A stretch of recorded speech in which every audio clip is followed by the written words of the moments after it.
Hi, everybody. Welcome to the Night Owl Lounge. All right. I was making more coffee and I had to put it on mute real quick so they didn't hear it. Well, what is that noise? Welcome in, everybody. Who's ever here, whoever's not, I don't know. I see Jackie. Jackie. I see Jackie, and I see Jackie, and I see Jackie. Jackie. So be right back in about 2 seconds. What? Leaving me already? What I didn't want everybody to see me reach back and grab my coffee. Wow. All right. Whoop, whoop. I'm ready. This is Wednesday night. Nobody cares. Yeah, that's true. Do whatever you want. All right. Well, what's up, everybody? Who's all? I mean, we got Jackie. Come on, guys. Where's everybody at? I see 6 in chat. Yeah. That means we got 5 lurkers. Come on. People say hi. How you doing, Jackie? How's the weather out there? Why am I yelling? Hey, there's a blazer. Whoop, whoop, whoop, whoop. Hey, that. All right. Maybe the goat will get people in. Come on. There. How you doing, Blazer? Still don't know why I'm yelling. There's Kimberly. There's Kim. Hi, Kim. Hot but cooling off. Well, we had a couple cool off days, but it's supposed to get back up there again, isn't it? Yep. It's supposed to get hot again. Hot, hot, hot. Hot, hot, hot. So we got Uh-oh. You got what? forest fires close by? Uh-oh. Well, I didn't hear that about Montana.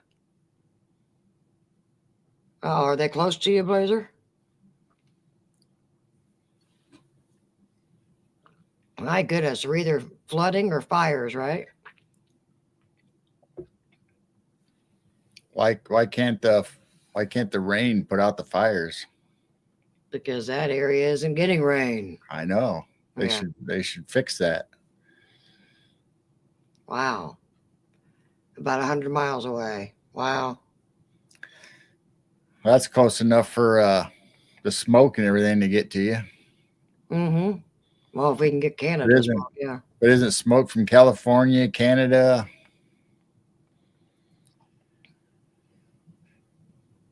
Get smoke drifting from everywhere. Wow. So how's everybody doing tonight? He says it's smoky. Yeah, I bet. Jackie said they had a few forest fires, but the close ones to me were able to get put out before it got too big. Good. Jane had a barn fire on the 24/7 camera this afternoon. A farmer was Well, it's not really the barn caught on fire. They're tearing the barn down, and yeah, it's still a barn fire. Yeah, it's still a barn fire, but they didn't set the barn on fire. They tore down the barn and a silo, and then had this big giant pile they were burning. So I zoomed in on the camera this afternoon, let everybody watch the Smokey the Bear. Smokey the Bear says, "Watch me steal those people's picnic baskets." Smokey the Bear, is he like still around? Is he doing anything? Is he? I thought they changed. I thought that's a mandala. Wasn't it Smokey? I don't know. It's Smokey Bear. Now it's Smokey Bear instead of Smokey the Bear. That's one of the mandala effects. Yogi's cousin. Yeah, but shouldn't he still be out there stomping fires out? What the heck? I don't know. It's what all the commercials used to show, is that he would come up and put your campfire out. Maybe Boo Boo's doing it. Hey, Boo Boo. So I got a lot of stuff to show tonight, and one of them just happens to be Dum, dum, dum. the original Smokey the Bear. What? Aww. That is what Smokey the Bear. Oh, they found him when he was a little baby cub. Yep. Hey, WD-40 Mel, welcome in, and Gemini, welcome in. So I didn't realize he was actually a little baby when they found him. This is the real life photo of Smokey the Bear when he was rescued from the New Mexico forest fire in 1944. Yeah, Blazer, how'd you know he was going to talk about Smokey the Bear? Aww. So that's actually the Poor Little little Smokey the Bear when they rescued him from the forest fire in New Mexico. Hi, Oh, Gemini. yeah, Gemini and Mel WD-40's Hey, in. Mel.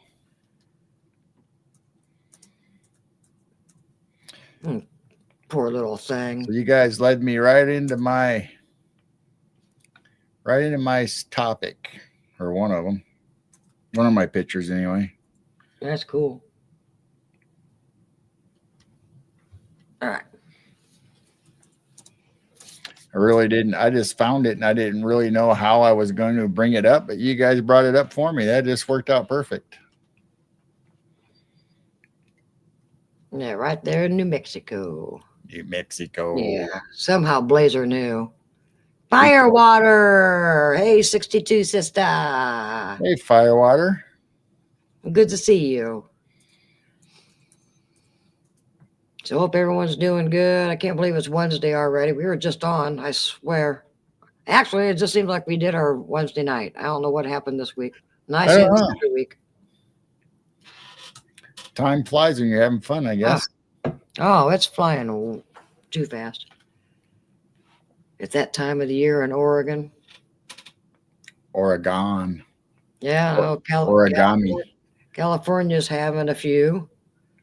No, Heidi Pop had a scare. She just got back from being in Wisconsin and being with family, and she lands to find out that there's smoke in her area and almost evacuated. Well, she left. She was at the Oh, airport that's when right. there She was a left. tsunami warning. Yeah, that's right. She left with the tsunami warning, comes back with evacuations for their Forest area. And fire. luckily, their neighborhood is okay. Wildfire, just like on Game of Thrones. Just Crazy. throw some wildfire out there. Wildfire. That's what that was called. Yeah, wildfire. And evidently, that's actually really a man-made chemical that you can make wildfire. Mel says there's fires up in Colorado. They're everywhere. I mean, just like you said, if it's not flooding, whether it's Texas, Tennessee, wherever, you got fires going everywhere. There's Dwarfy. Hey, Bigfoot. Bigfoot, dwarf. Dwarf. Bigfoot, dwarf. Dwarfy. Dwarf. Dwarfy.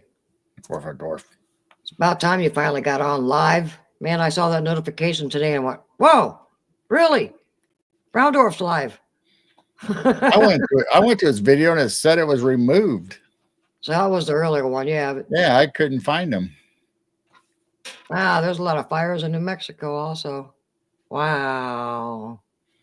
Might be a bad year for fires and flooding. So I texted Dwarf the other night or last night. I can't, they just all blend together, but I think it was last night. Whenever the semi got stolen in Los Angeles. Yeah, I think that was two nights ago, I think. Yeah. That was the first time I've ever seen somebody steal a semi and cruising around in it. Yeah, that was crazy. That was like what, his second or third one that he took off or traded vehicles. Second, maybe it was the second one. It was being the semi. Did we ever finish watching it? I don't remember what happened. Actually, I think I did. No, didn't they ditch the semi and got into another? That's right. They had a truck and then he ditched that underneath an overpass, got into this. He got in the semi, ditched the semi under the overpass. That's right. Yeah. And then got a third one, and then they hid underneath the overpass at the third one that they stole, and I think they got away. They ran. They couldn't find them. That's the last we saw. Then what was it last night where the guy cruised around and finally ran inside that garage or whatever? I never did see if he ever came out or the dogs got him or what. Oh, it was actually a milk semi truck. It was funny. They didn't know if it had milk or if it was empty or full. But yeah, the first time they've ever had a semi actually gotten. Can you imagine if that would have been a propane or gas truck and they would have wrecked it? Well, that's what they were worried about. The helicopter lady was saying, hopefully this is not flammable. But yeah, that was the first when they actually stole a semi. I went, oh my gosh. That's LA for you, right, Dwarf? LA. That was fun though. I mean, that was a good stream watching that. There was one with a mini motorcycle yesterday also. Oh, Wow. believe it or not. Better not catch you being one of those drivers, dwarf. Dwarfs on the loose. The dwarfs on the loose. Oh boy. Well, they knew how to drive a semi. That's what the announcer or the lady in the helicopter, you know, they must have known how to put it in reverse right away and take off and shift. Well, I think I can do that too. I've never driven a semi. I've driven farm trucks and grain trucks and stuff like that, heavy equipment on the farm before, but I I don't have think I think if I can get it going, maybe they just got it in a gear that worked and they just kept driving. Maybe they never shifted it. Maybe that's why they were going the same speed all the time once they got in the semi, because they didn't really speed up a lot or slow down a lot unless they had to. That was probably a big mistake doing that. They couldn't do sharp turns or anything. And You don't have to when you get a semi. You don't have to do nothing. You just plow right through whatever. so, yeah, that was a good one. I'm trying to remember what all we showed last week. We didn't show any cryptid reports last week. Yeah, I had a bunch of stuff. What did we show last week? Well, we showed. Didn't we show the? We didn't. We didn't. I didn't think we got to a cryptid report. We did. We did other reports like the woman that You found a new battled the Ohio River monster, right? Yeah, you were doing something else. Yeah, I think we showed the woman that described the battling the Ohio River monster. I think we got on skunks and did the sky cam for a while, and we got some good stuff tonight. Have you ever seen this game? You guys ever seen this game? Public Treasury? Looks like a copycat off of Monopoly or something. That's actually a game? It's called the Landlord game. Landlord game? What if that came out before Monopoly? Monopoly kind of... It did. Really? And they kind of stole it from them? They stole it from them. They weren't very nice, were they? Oh my goodness. Public Treasury. So if you look on how the board is pretty much the same. A landlord game. So this was in 1904, and Elizabeth Maggie patented the Landlord's game. Wow. And Parker Brothers thought it was too complex, but then later, after they gave her $500 and no credit for the game, and they changed it to what we see today, the Monopoly game. Wow. Well, actually, Charles Darrow, or whatever his name is, he took it and made changes to it and then sold it to Parker Brothers. So he made some money off of it, and she never got nothing.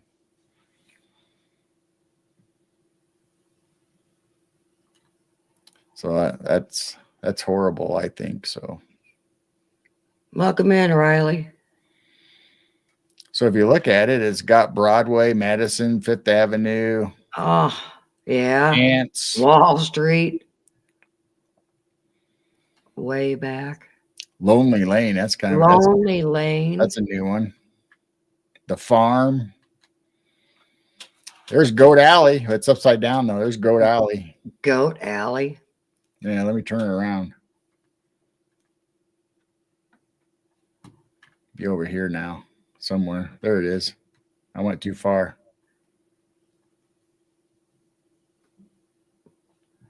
Marketplace. There it is. Boomtown. Goat Alley's $50. Goat Alley. Shooting Star. Wow. Back in the early 1900s, there wasn't a whole lot of landlords back then, would there be? Instead of railroads, you got coal mines, timberlands, farmlands, oil fields. So instead of all the utilities and stuff, you had. So there you go. Landlord game. Was there a lot of landlords back in the early 1900s? Oh, there was tons of. That's all. That's everybody that owned everything was landlords.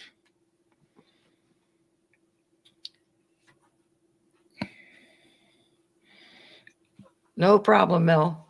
He said he'll be back later. He's got a mod for another channel. All right. I can make you a mod. You can stay here.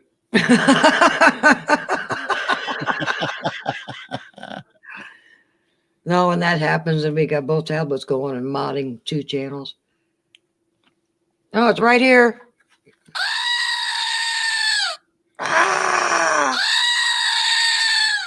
There you go. Let's see. We talked about the photograph of the first human being pictured. We talked about Champ, right? Yeah. Mel says, LOL. Thanks, guys. The ring of fire. All right. I think we covered all that stuff. Anybody sneak in that I didn't see? Riley. Hi, Riley. No, just Riley. Says, Bonjour. Managed to dodge a moose this evening. Unlike last week, my bumper looks like a can of smashed beans still. Hard telling, not knowing. You don't want to hit a moose. No. Good Lord. That'd do a number on your vehicle. Yeah, it would. Oh, thank you, Mel. He said, I do like this channel. We'll be on for probably 3, maybe 4 hours, so we'll be I here. don't know. A few hours anyway. We'll see what happens. We'll be sky watching about 11:30 our time. 11:30, 12. We'll probably switch over to the cameras, and we got a clear night tonight. We'll be able to see all these weird lights up here. There's still some lurking. Yeah, we always have lurkers. They're okay. I lurk on some channels myself that I don't know anybody in chat. Today's the 13th. Yep. I think. I don't know. Today's the 13th. Almost the 14th. Be well. We'll try.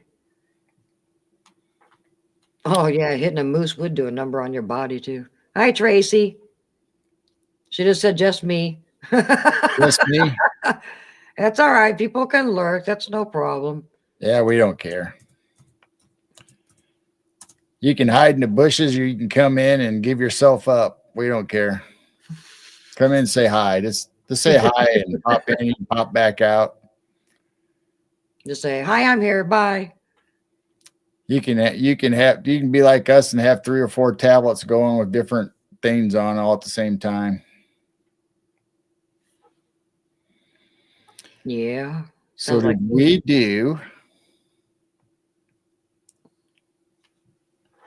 this? Oh, you said we didn't do any cryptic. We didn't do any creepy acres, but you found something that was new, that was similar, but that was the Ohio River one, wasn't it?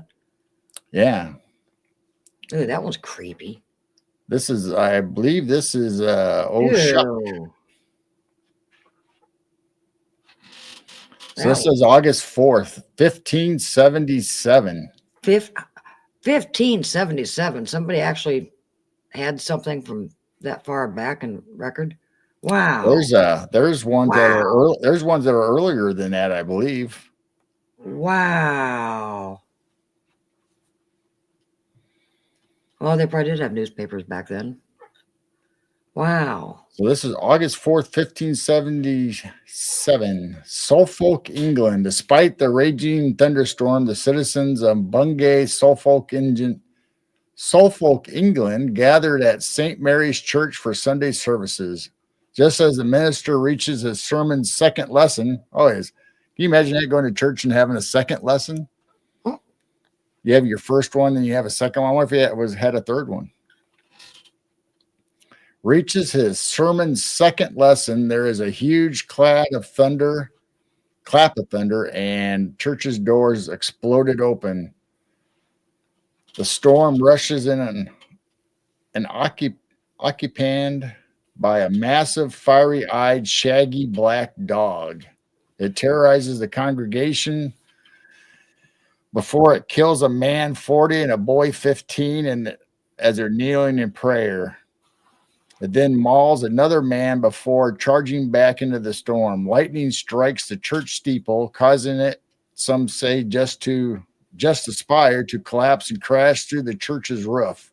Moments later, the beast appears at the Holy Trinity Church located in Blytheborough, where it kills 3 more people while others receive mysterious burns. It exits the north door and disappears into the storm. After claw marks are found scorched into the Holy Trinity Church door, many fear the beast to be the devil itself. The marks are still visible today. What do you think of that? Wow. And let's see. Welcome in Harold and Christy, probably. And Jackie said that a fire just broke out up the Mackenzie River now. So they just had a report of a fire breaking out. So there's a new one. Is that close to you, Jackie? Man, that's horrible. It is. I just can't believe it. It's been really hot and incredibly dry here. Fire season is a bit late. Wow. Well, stay safe. So this should be Old Shuck, as they call him. I think this is one of the first reports where we read where it actually says that it killed people. Wow. All of our other crypto reports, this basically terrorize people or make people freak out or afraid. But this one actually, according to this story, killed people. Jackie says about 40 miles away. Oh. And I don't think it's a coincidence either. The flooding and fires. It's a little too much here lately. Yeah, he's either called Black Shuck, Old Shuck, or just Shuck in legendary Hellhound. Yeah. So in England, it's a legendary cryptid that haunted graveyards and churches.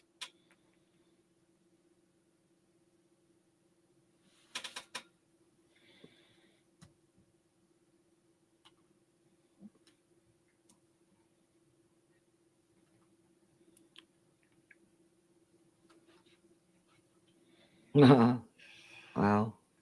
Brian Barber. Hey. Hey, Brian. Nice to see you. Right now, we're just kind of talking about weird, creepy reports. Yeah, we got some weird stuff. How about this guy? Ever seen this guy?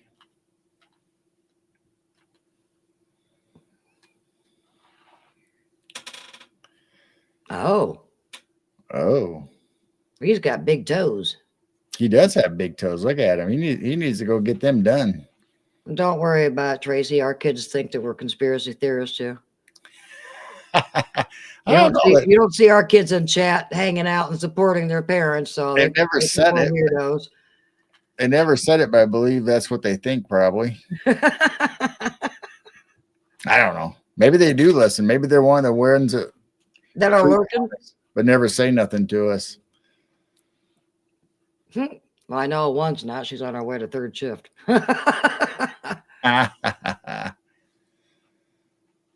So this is July 31st, 1960. I guess I should have done that one first, huh? So this is Concert Lake, Millersburg, Oregon. Marilyn Simard, 15. Ted Simard, 15. Ted Swarm, 16. And Bob Swarm, 19. Jim Wetsby, 16. George Hess, 16. Wow, how many are there? Danny Everett, 17. And Dick Mars, 18, are on a moonlight stroll in the woods. How many is that? 5, 6 you kids? Believe that? 5 or 6 kids? 1, 2, 3, 4, 5, 6, 7. And there you go, Oregon people. This thing might still be out there. 1, 2, 3, 4, 5, 6, 7, 7 8. kids. 8 kids. They're all And hanging out in the one woods. of them's a girl. All the other ones look like they're boys. And A stroll in the woods. I'm not going to say anything about that, but you know. Brian Barber just said my son doesn't think I'm a conspiracy theorist, but he thinks I'm crazy for going out and finding 9 foot tall and 700-pound wood monkeys. Wood monkeys. Boogers. Wood boogers. So it says they're on a moonlight stroll in the woods surrounding Consor Lake. And I'm not sure I'm saying it right, but I'm Consor. Consor, maybe. When two of the boys, intending to scare the others, rush ahead of the group and hide as they wait, something huge begins crashing through the forest towards them. Terrified, the two boys run back to their friends, screaming. The group, hearing the thing approaching, hides in the thick underbrush. Then a 7 foot tall, 400-pound bipedal creature covered in white fur runs past at an inhuman speed. Wow. It makes a strange vocal sound like whip or whatever. FWEEP. Later reports would claim it sounded like a baby crying. I don't know how you get a baby crying from FWEEP. Fweep. I don't know. I don't know how you. That reminds me of the monkey on Lost in Space. I was just thinking that. Bloop, bloop. Fweep, fweep, fweep. Bloop, I don't bloop. know. The teens report their encounters to the Lynn County Sheriff George Miller. Within days, over 200 people descended on the tiny lake, all hoping to catch a glimpse of the creature. While the Consor Lake monster would be spotted numerous times after, it still remains unidentified, and the lake itself has vanished from maps. So you can't even find the lake on the maps anymore? I'll have to look into that. Yeah.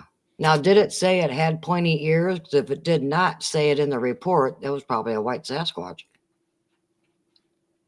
No, it just said it had covered in white fur. Okay, so that It didn't could say have been a anything white about its Sasquatch. nails or face and fangs or. All right. I bet they just saw a white Sasquatch. He's kind of pretty. Look at him. Jackie says we do have a few white Sasquatch reports here in Oregon. Well, Blazer, he's still on chat. I'm pretty sure Blazer said he's seen 1 or 2 white ones in Montana. Blazer, you still here? Because actually we've read a couple of them. One of them from Illinois, I believe, that had white fur. I thought. Let me backtrack and see how many. Jackie says we have lots of little lakes that aren't on maps. There you go. But the way that read, it sounded like it used to be on a map and they took it off. Brian Barber just said, I'm surprised that monkey from Lost in Space never bit Dr. Smith. I think he tried. That's funny. So here's the Murfreesboro one, and it was white. Oh, yeah. Where'd that go? And Dwarf said there's a white one in Bluff Creek.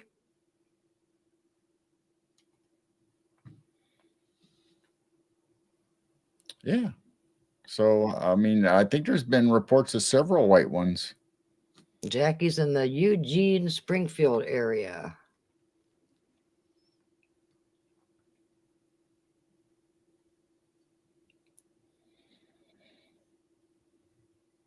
Yeah, we got some friends that moved out in Oregon, but I think they're southwest in the state, if I remember right.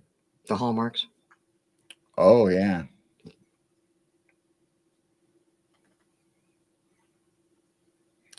Oh, I didn't know there was moose in Oregon. I did not know that. I thought the moose were more up in Wyoming, Montana. Oh. I didn't know there was moose in Oregon. Wow. Riley wants to know, have you heard about the white thing in Alabama? The white thing? Hi, Cosmic Joe. Hey, hi, Cosmic Joe. They are just now reporting they are here, but people have been seeing them for a couple decades. Wow. I think I've heard of the white thing, but I don't think we've ever talked about it. Dwarfed is an Alabama white thing. I don't think I've heard of that unless Jessica's talked about it.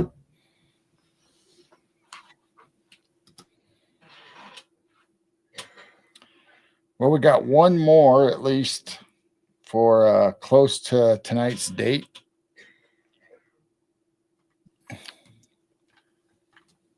I think WD-40 is double chatting.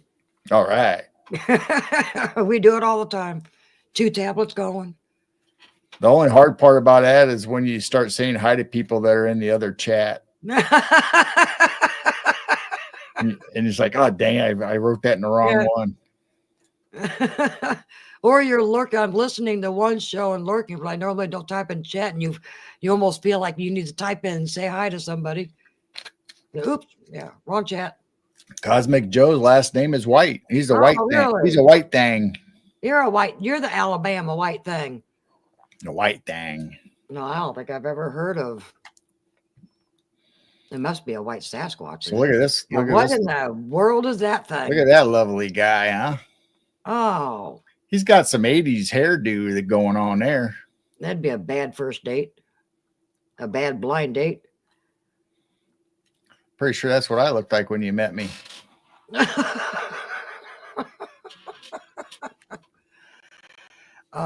Think it was a great video of the white Bigfoot. Is it Thinker Thunker, something like that? Thinker Thunker? Caught a white Bigfoot on camera. You could see the face and close, his eyes blink, and his face glimaced as it runs away. Wow. I don't know if I ever did subscribe to that channel. I probably should. A mullet? Yeah, he does have a mullet, doesn't he? I know. Jerry he's got like Jerry curls or something going on. Yeah, Dwarf's got it going down. He's got some he's got some gills going on there and some got some frog spots and got some hair gel in there with those curls. Look at them web hands. Look at that. That thing looks like the vampire from Underworld. Now his skin changes down here. Look at that. Oh, is it almost? I bet he's got. I wonder if he's got frog legs or flippers down there. Like a merman. Yeah. Oh my. So anyway, this is August 15th, 1814. Took a little trip with whatever this guy was. It was over in Scotland, huh? Port Gordon, Bucky, Scotland. Oh, they got all the good ones over there. George McKenzie, the local schoolmaster, interviews 2 fishermen, Thomas Johnston and William Gordon, after they claim to have cornered a merman while fishing about a quarter mile just off the shore near Port Gordon. So it does say merman. He kind of looks like a frog or a lizard. I think that's why Brian said, or no, Mel said ribbit. Ribbit. Yeah, I wonder how big those frog legs are. Oh wow! I'm still laughing at the curls and the mullet. That's why. Oh my God! You get mixed up with people like my family. My dad loved frog legs, so this guy wouldn't last very long. Hey, Hillbilly Herb. Hi, Hillbilly Herb. Talking about white Sasquatch and frog people, I guess. Frog man. This is like a complete opposite of Aquaman. Frog maid.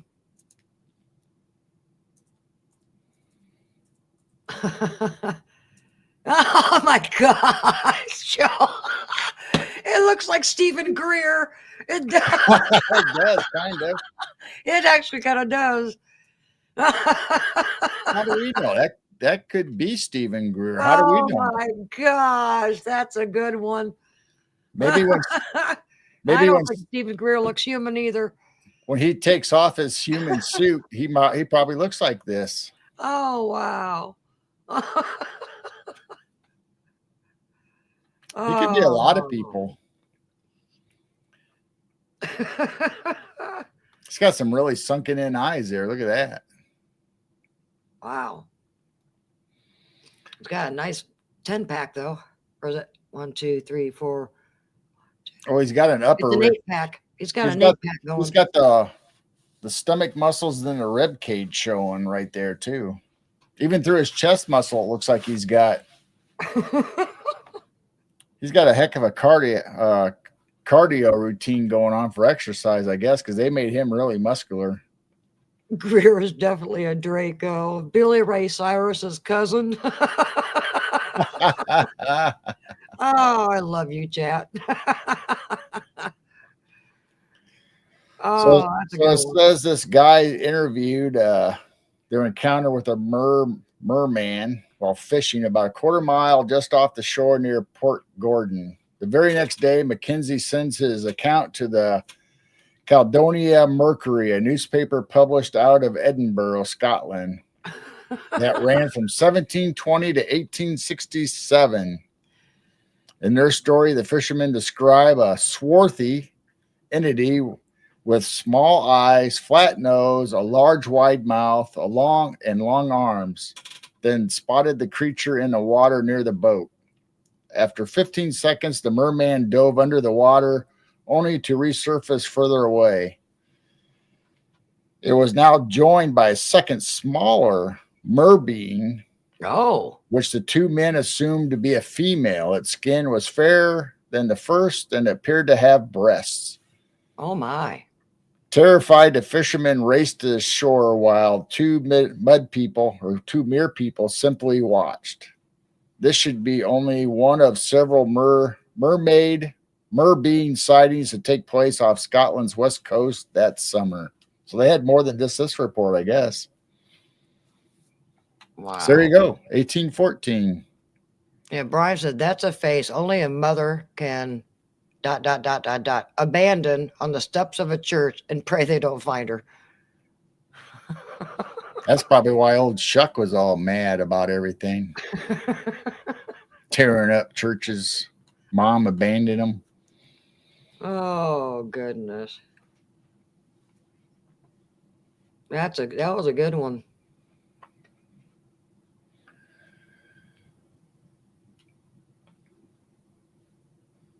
Yeah, it's fun when they're kind of entertaining. At least that guy didn't kill anybody that we know of. Yeah. Not like the first one. He has a hot body.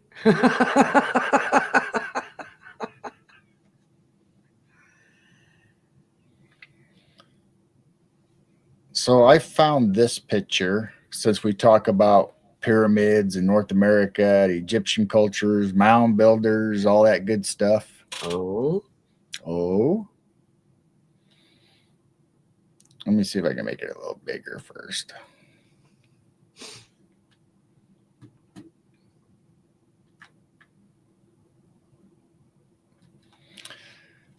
So I thought this was this is like a different view that I've never seen before. I'm assuming it's not real, but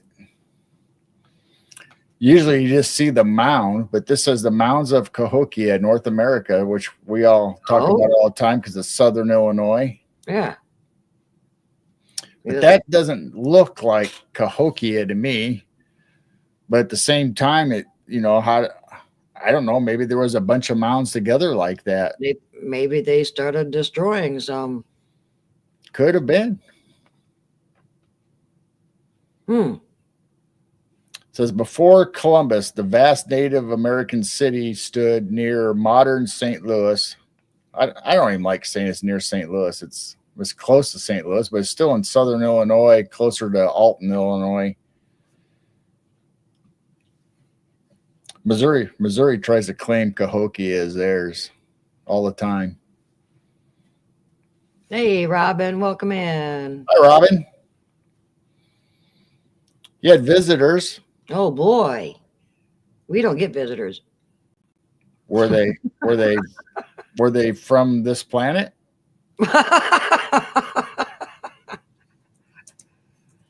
What kind of visitors, Robin? Mounds. I prefer Almond Joy. Almond Joys. Almond Joy. Got nuts. Or no, it's the other way around. Mounds don't. Mounds don't. Isn't that weird how those songs stuck in our head so much that you can remember it years and years and years later? Yeah. So I got that picture. And then wherever it's at. Where the heck is it? Sometimes you feel like a nut. Sometimes you don't. Yeah, programming. So when we talked about North America and the Egyptian culture, we talk about how the Grand Canyon has peaks and summits that are named after Egyptian and gods and stuff like that, like Horus's temple. And have you ever thought about Mammoth Cave?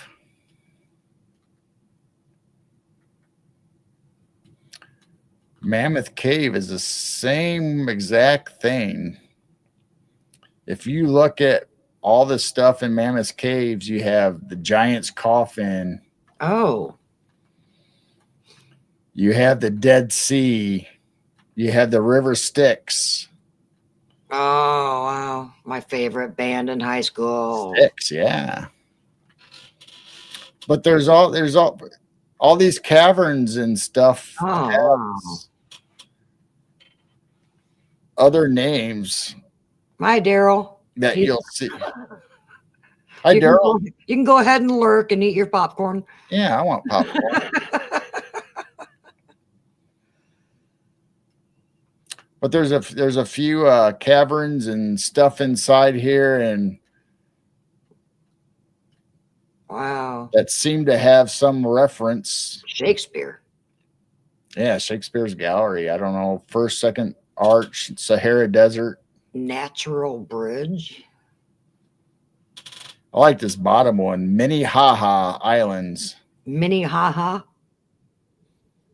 Minnehaha. So you know, there's like 400 and some feet or whatever of tunnels that they let us. Well, they actually don't even let us see all 400 and some feet, but they say it goes on even further than that, and they won't let anybody go in. Yeah. Because if you see the historic entrance up here, they also happen to put in the Iron Gate. Oh. So you can't go in. Oh, they're in there. They just won't let us in. What's up with this fat man's misery? Bottomless pit? Yeah. Ew, bottomless pit trap. Scotchman's Trap, the corkscrew, Vanderbilt University. I don't know why it says Vanderbilt University. They had a university down there. I guess. Yeah, go 100 feet, turn left. You'll go to the university. Lover's Retreat. Oh. So you got to go. If you enter over here, you got to make your way through the corkscrew, by the bottomless pit, by the fat man's misery, side saddle pit to get to Lover's Retreat. Wow. And if you missed that, you'll end up in the Giant's Coffin. Yeah, Giant's Coffin, Dante's Gateway to Hell, Booth's Armpit Theater. What's the Armpit Theater? If you make the wrong make the long turn, then you go to the Dead Sea or the Great Relief. Portal to the library. Yeah. Now I think Karnak is an Egyptian term. And it says ruins of Karnak. Ruins. Fat man's little coat. Little Bad Avenue. So I guess you got to go down this little alley or avenue, and there's bats. Blazer said he heard Armpit Theater stinks. So you are still here, Blazer. We were talking about you a few minutes ago about your white Bigfoot that you saw. White Bigfoot. Armpit theater. So anyway, I thought that was a cool reference. People were talking about how they had some Egyptian names in the Mammoth Caves, which makes sense if they were here before Columbus and they were in the caves. I don't know.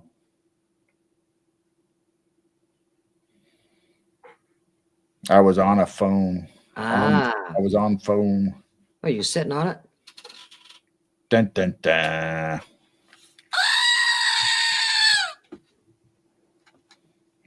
I see Robin's hopping back and forth. She's over in Rumble.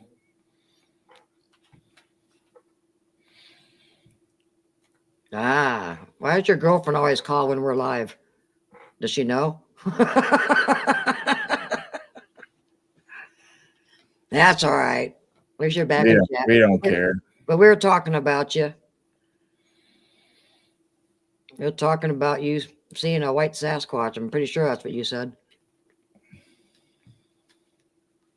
You know, the other thing I found this week, well, I found it before, but I've made sure to search it out this week, was you know, the big giant statues of heads on Easter Island that everybody always talks about. Mm-hmm. Did you know that's not the only island that has big giant heads? No. Really? Is it similar to Easter Island? Close, not quite the same. Really? You ever heard of Bada Valley in Indonesia? 400 mysterious granite megaliths. Bada, Bada. Bada. Wow. But everybody always talks about Easter Island, but we don't ever hear about these guys. Oh my. Are they still there? I wonder if they're gone. That's why they don't talk about them. I don't know. I'm assuming they're still there. Oh, wow. That's interesting. Oh my goodness. Yeah, I've never seen anything that looked like that. But there's more than just one. There's And why aren't they telling us about these? I mean, like I said, there's over 400 of them that they found. Even I mean, not all of them are above ground, just like Easter Island, are buried. I mean, some of these guys, that looks like a little like a meerkat. Meerkat, yeah.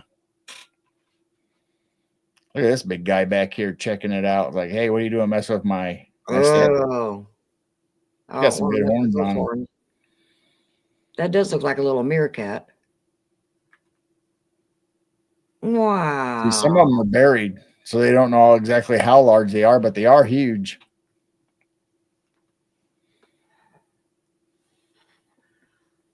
Almost looks like game characters. Yeah. Kind of like a penguin. So that's how big he is compared to these people. Jeez. And it's partly buried. Wow. So there you go. That's yeah, I wonder why they don't talk about those other ones and always Easter Island instead. I don't know. So it's in a national park. Wow. In Indonesia, Bada Valley. And they're not really sure how old they are, but they're guessing between 5000 BC and 1400 AD. Well, yes. 30 of the figures have like human faces on them.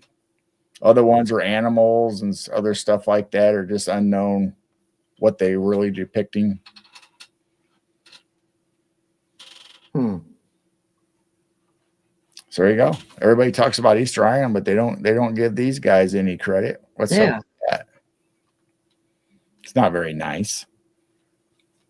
I want a meerkat head in our front yard. I just take a meerkat.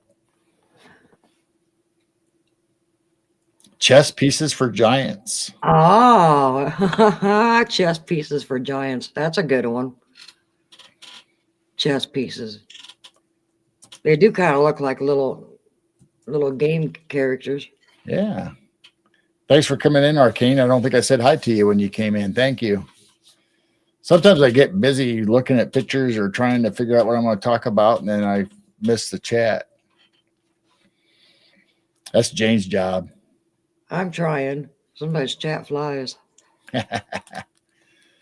Jumanji pieces? Oh, Jumanji. Yeah, because those were wild looking pieces too. It's good call, Blaze. Jumanji pieces. Yeah, at least a couple of them were weird. Wow. Huh. Yeah, they did kind of look like that. Cosmic Joe says Prince George's County has 5 states called the Awakening, which depicts a giant coming out of the earth. Wow. Oh. That's awesome. Not awesome if you live there and the giant's coming, but unless he's a friendly giant. Anything coming out of the ground is probably not going to be friendly. Probably not. It's going to be probably pissed. I don't know. Well, I'm trying to think what else we got. And then. Oh, he meant statues, not states. Oh, statues. It's got to mean something if they got statues of giants coming out of the ground. Oh, I did find this. This is kind of cool.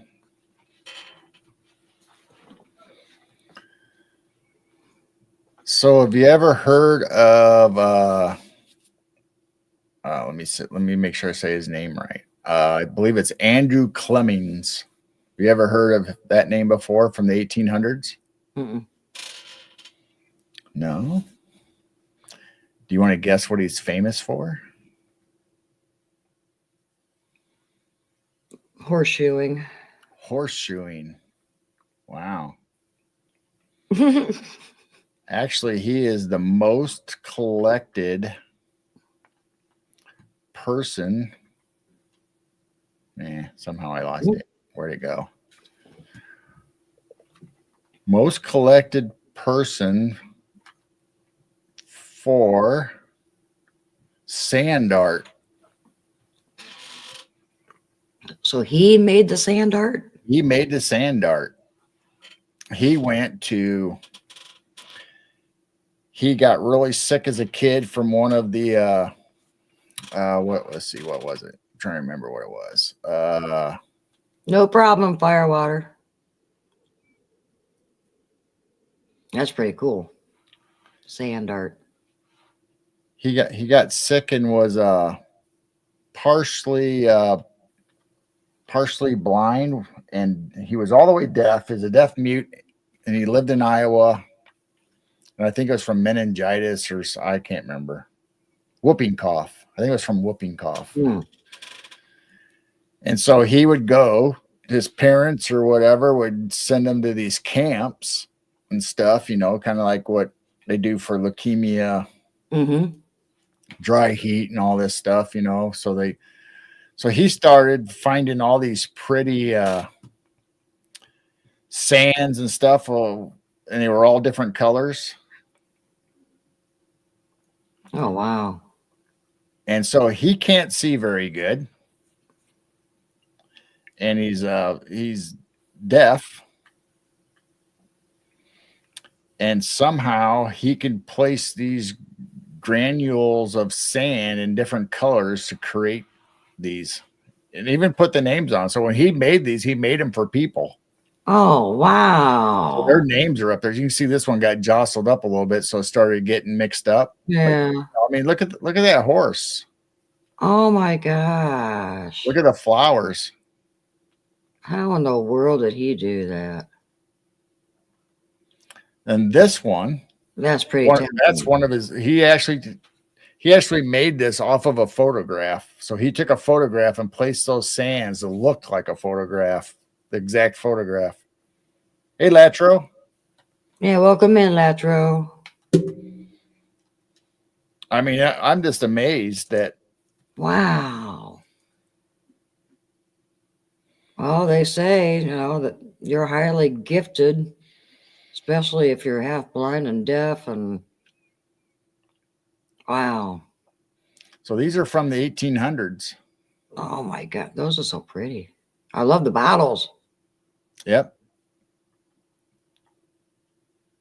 And this was later in his life, after he became an adult, or after his teenage years, I'll say. But guess how long he lived? Right.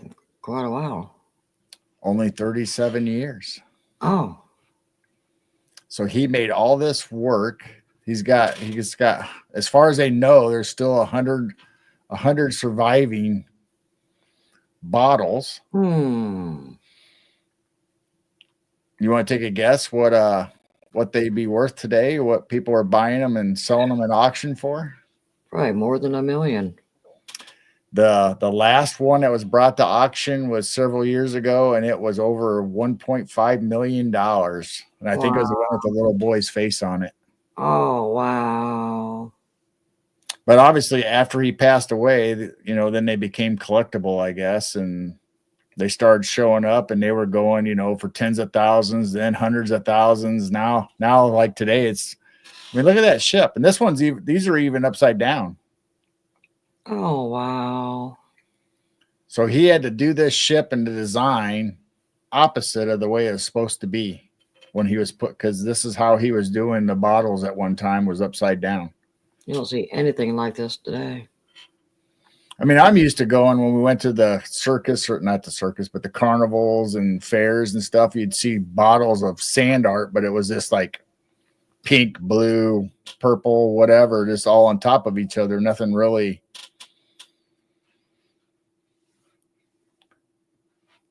Nothing really like this. Very detailed work.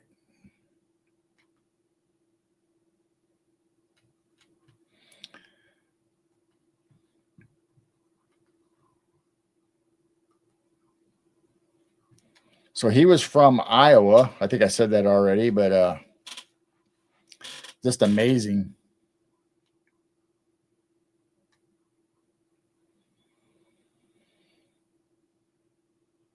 So he was born in 1857 in Iowa, and I believe they said he only lived for 37 years. And they estimate maybe even thousands, but there's at least 100 or more of these bottles still existed from Wow. the 1800s.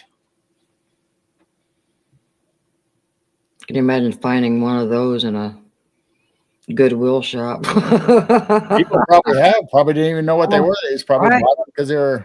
Yeah, just think it was a souvenir or something. You see what Joe said? No, what? As a kid, I went into a hobby shop and shook up bottled sand art and got kicked out of the store. You probably did one of his. You could have been a millionaire.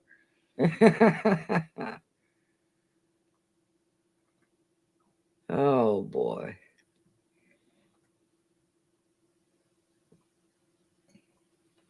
Trying to find a folder, and I don't remember what I wanted to talk about. I had another one that was really interesting, or at least I thought it was interesting.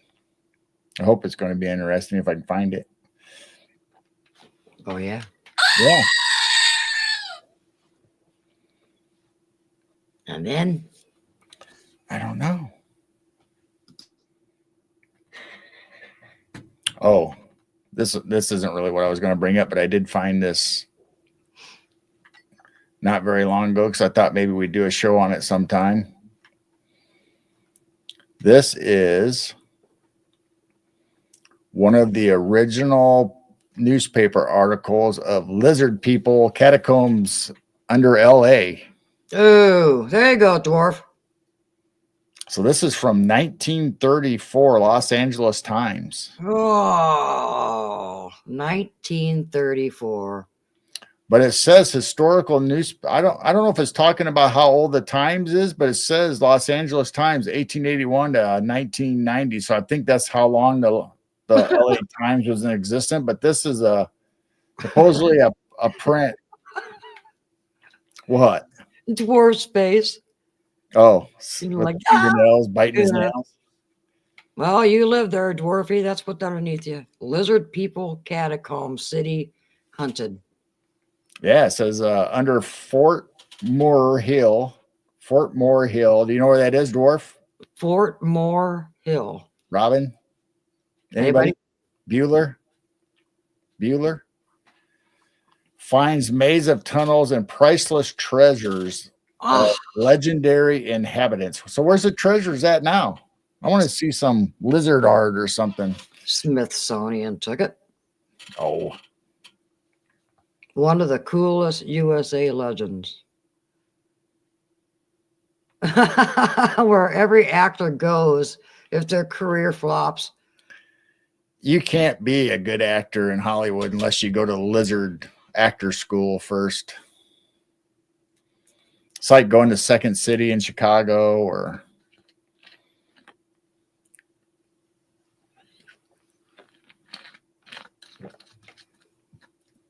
yeah, better hope you have a good movie career or you're going down the tunnels with the lizards. Hi, Claudette. Hi, Claudette. Yeah, our heat hasn't been too bad the last couple of days, but here in a couple of days, we're going to be back in the 90s again. So I'll have to add this with the files with the map of the tunnels and Dwarf said he hasn't heard of Fort Moore. Sounds interesting. yeah, is there a Fort Moore? Fort Moore Hill. Oh, did it say Fort Moore Hills? You might have to find an old map of Los Angeles to find out where it is currently. Oh, Do some investigating, Dwarf. That'd be interesting. I bet there's some old city maps that it was listed and now it's not. yeah. Under Fort Moore Hill. Fort Moore Hill. Wow. Well, it didn't say they destroy the catacombs or anything afterwards. What they do, just close them off? I don't know. It says something about the public library on West 5th Street. There you go. Where's The West? Southwest Museum on Museum Drive at the foot of Mount Washington. I don't know if that's where Footmore Hill is or. So does that help you, Dwarf? Wow. I still have the Reptoid costume, which I use in videos.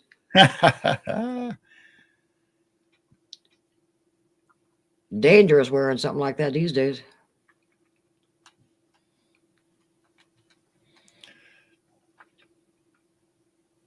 So it says, Oh, some major company built their headquarters over one of the alleged locations. oh yeah, According to they Joe did. Miller. They probably got Ah, a opening to the door. Fort Moore Hill, 3.3 miles away from me. Currently Hill Street, downtown LA. There There you you go, Dwarf. go. You need to go on a venture, Dwarf, and take us along with you. Yeah. Videotape and go live. Yeah, go live. 3.3 miles away. Ooh, Find you're it. that close to lizard people. Ew. Come on. Find us some lizards. Some lizzies. Fort Moore Pioneer is by the 10 freeway. A media company or something like that allegedly broke the story, I think. 3.3 miles. Yeah.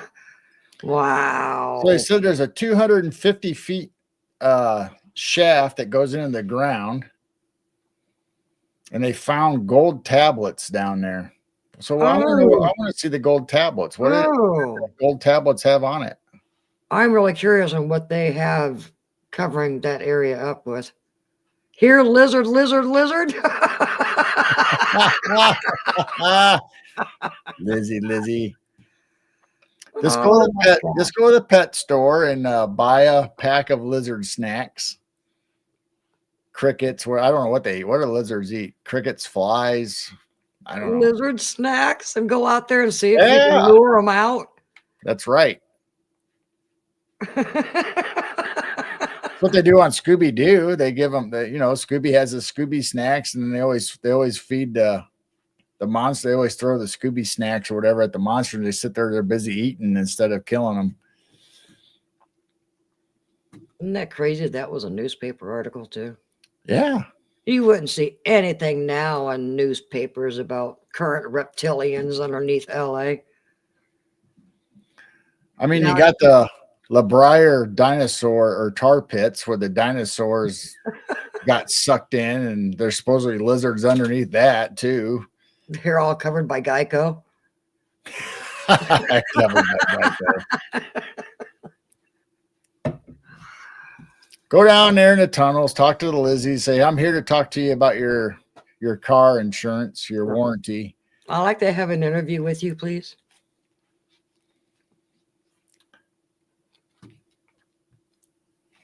So there isn't any current reports of people accidentally seeing a reptilian, in the streets or anything anymore. Well, They're all there's underground. always talk about tunnels under LA or any big city and about lizard people and They had to underground Google. cities, but I mean there's no credible pictures or actual people that say, hey, this is what I found.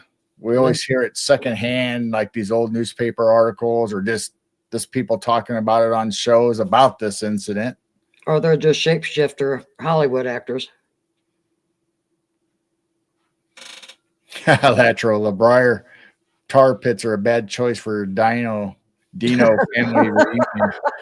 Yeah, the Flintstones wouldn't have got along very good there. Where were I know they were in Bedrock, but where were the Flintstones? Were they in California? Were they at the tar pits? Were they? I don't know. Does anybody know where Flintstones were originated? Did they ever say? Well, they said Bedrock.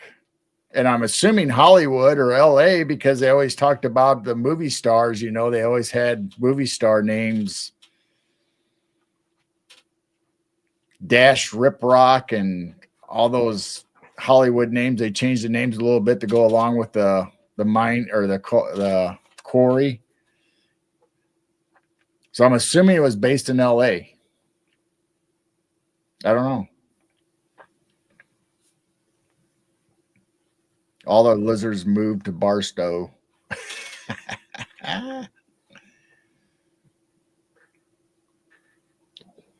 See, I'm watching our dipper. They should start lighting up here in a few minutes.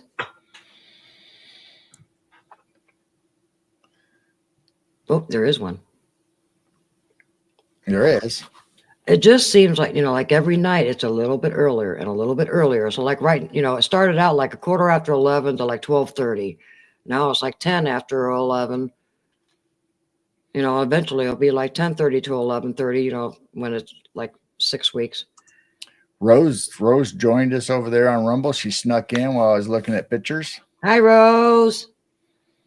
Hey, Rose. She said the town of Bedrock, it's a place right out of history.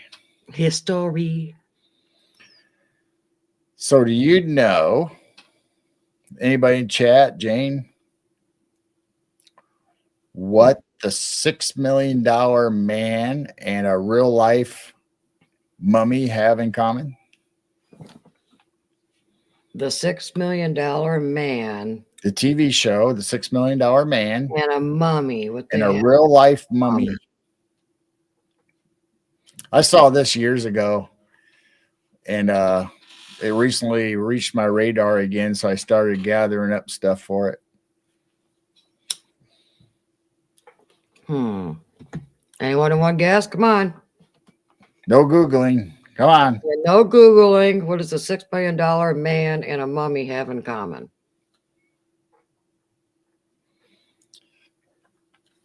And 6 degrees of $6 million man and the mummy.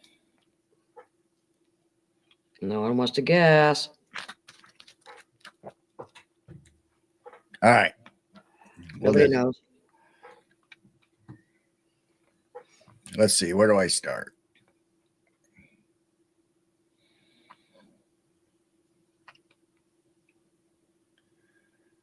I will start with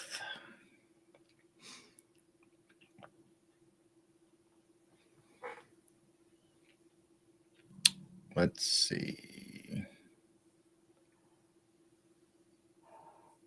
Jim and I looked up where Bedrock was. Arizona. Arizona or South Dakota. I figured it was LA just because of all the Hollywood references for the like Rock Hudson. They had Rock Hudson and some other characters that were in there, like were movie stars. So I figured it was LA. And then they had the dinosaurs and the rock, the quarry pit. So I figured that was kind of like the La Brea. I don't know. Hey, Raymond. Hi, Raymond. They both got wrapped. Is that an A or an O? After they croaked. They both got wrapped after they croaked. Oh, the $6 million man and the mummy? Right. So there was this guy called Elmer McCurdy. And Amanda. Hey, hi, Amanda. So Elmer McCurdy could not find a job, and he got sick and became an alcoholic pretty much and could not function. So he decided to take crime as a job. So he became a bank robber, train robber. Professional. They have a degree. And evidently he joined the military at one point. Now this is old. This is back in the Western days when we had bank robberies and train robberies, Mm-hmm. Stagecoach robbery. So he joined the cavalry or the army and basically took a course.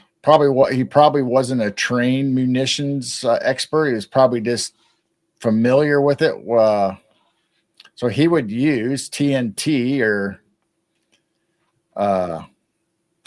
to blast open safes and stuff, but he really wasn't very good at that either. I mean, he really never excelled at anything because the few times that he blew stuff up like a bank safe, he blew up all the money and all the sometimes melted the silver coins. So they got away sometimes with charred cash and melted coins.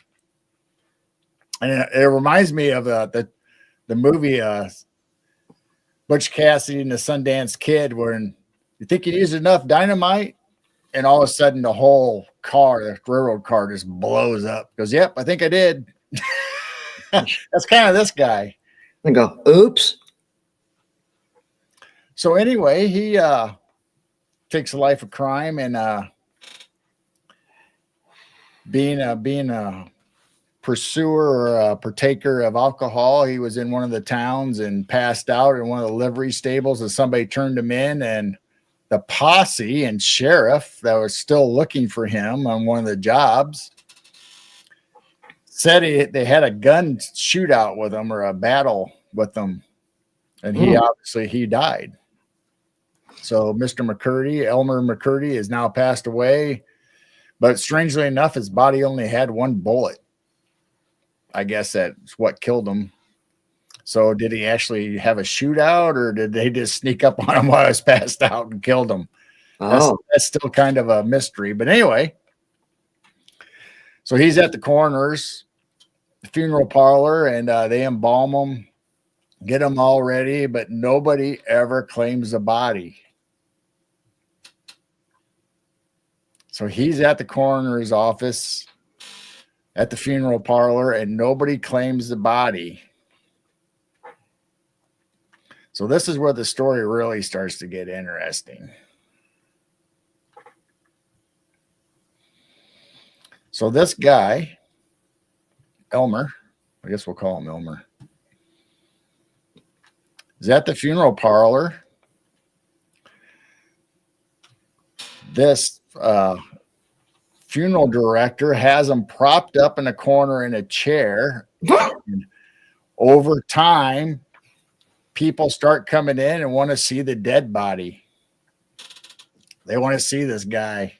I hear you have a real life bank robber that's dead in your office. So people started coming in and showing up. So he decides the best thing to do with Elmer is to put him in a separate room. Oh my gosh. Then anytime anybody comes in, he charges them 5 cents or 10 cents to view the Oh authentic, my God. the authentic bank robber. So after doing this for about 6 years, so the guy's dead. He's So still he in made, a funeral home, propped up in a corner or whatever, and he put a gun in his hand and like a kerchief around his neck and stuff, and let me made, guess, I made 6 million off of a I dead don't guy. really they don't really say how much money he made, but so he's making money after all this because nobody came and claimed a body. Well, after that 6 years time, and that's why it kind of stopped at 6 years, because somebody finally shows up and says that he's the brother of Elmer Oh, and claims the body. And I don't know what kind of proof you had to have, or any proof or whatsoever, that that's actually your brother or your family to come pick. I mean, this is after 6 years. And so he takes the body. This guy right here, this big guy right here. He takes the body and has it shipped to guess where? Whoops.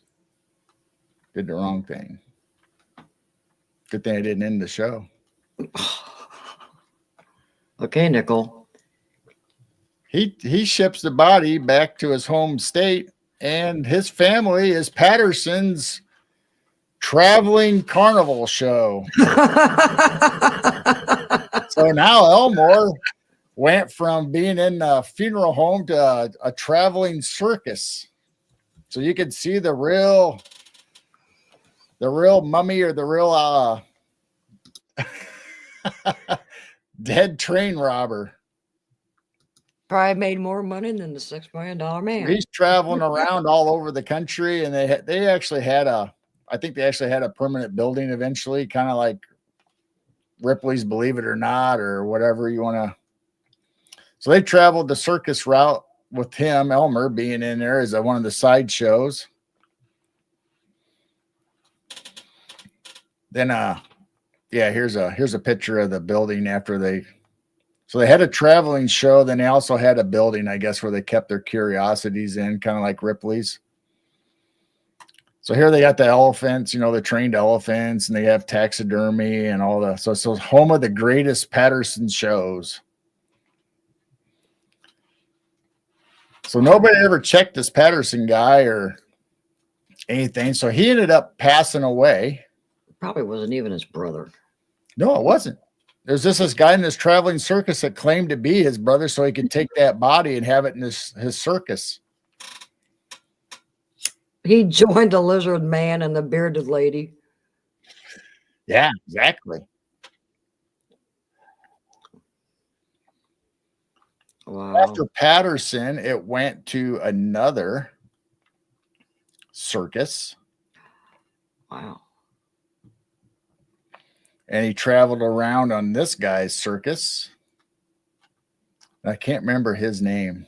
Sorry, everybody. I should have remembered. But so they put him in a jail cell and had him all dressed up, and that's him right there in his chair. And he was the great train robber. And so then this guy passes away.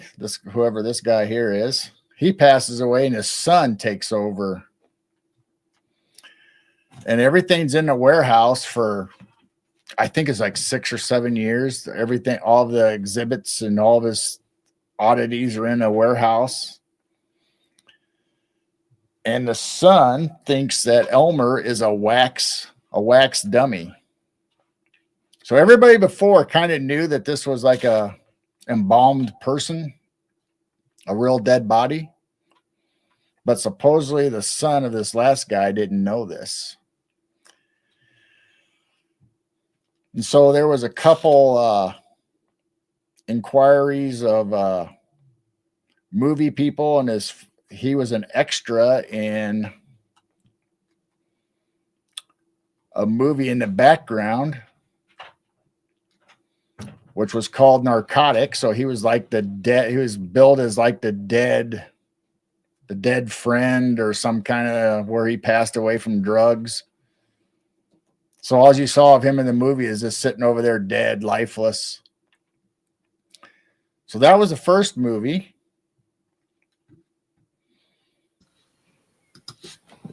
And then later on, this other weird movie came about because they heard this guy has a lifeless looking wax person. So then he was in a part in She Freak, which is a cult classic for anybody that watches all these weird. Hey, Riley's over in Rumble now. Oh yeah, they got better emojis over there. So old Elmer has traveled, was in the funeral home, traveled in a couple circuses, shown on display, made his way into a couple movies.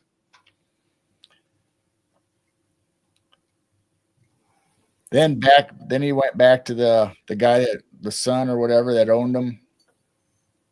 Like the Weekends at Bernie's. Yeah, it's almost like the Weekend at Bernie's. Huh. And then right around what was it, 1976, 70 something, right about the time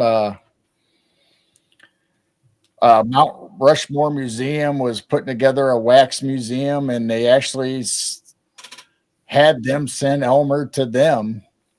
Elmer ended up getting damaged and messed up, as I guess the tips of his ears and a couple fingers were broke off, and so they didn't want him no more at that wax museum or display for the 1976 bicentennial or whatever they were doing then. So they shipped him back to Dan, the son of the traveling carnival guy.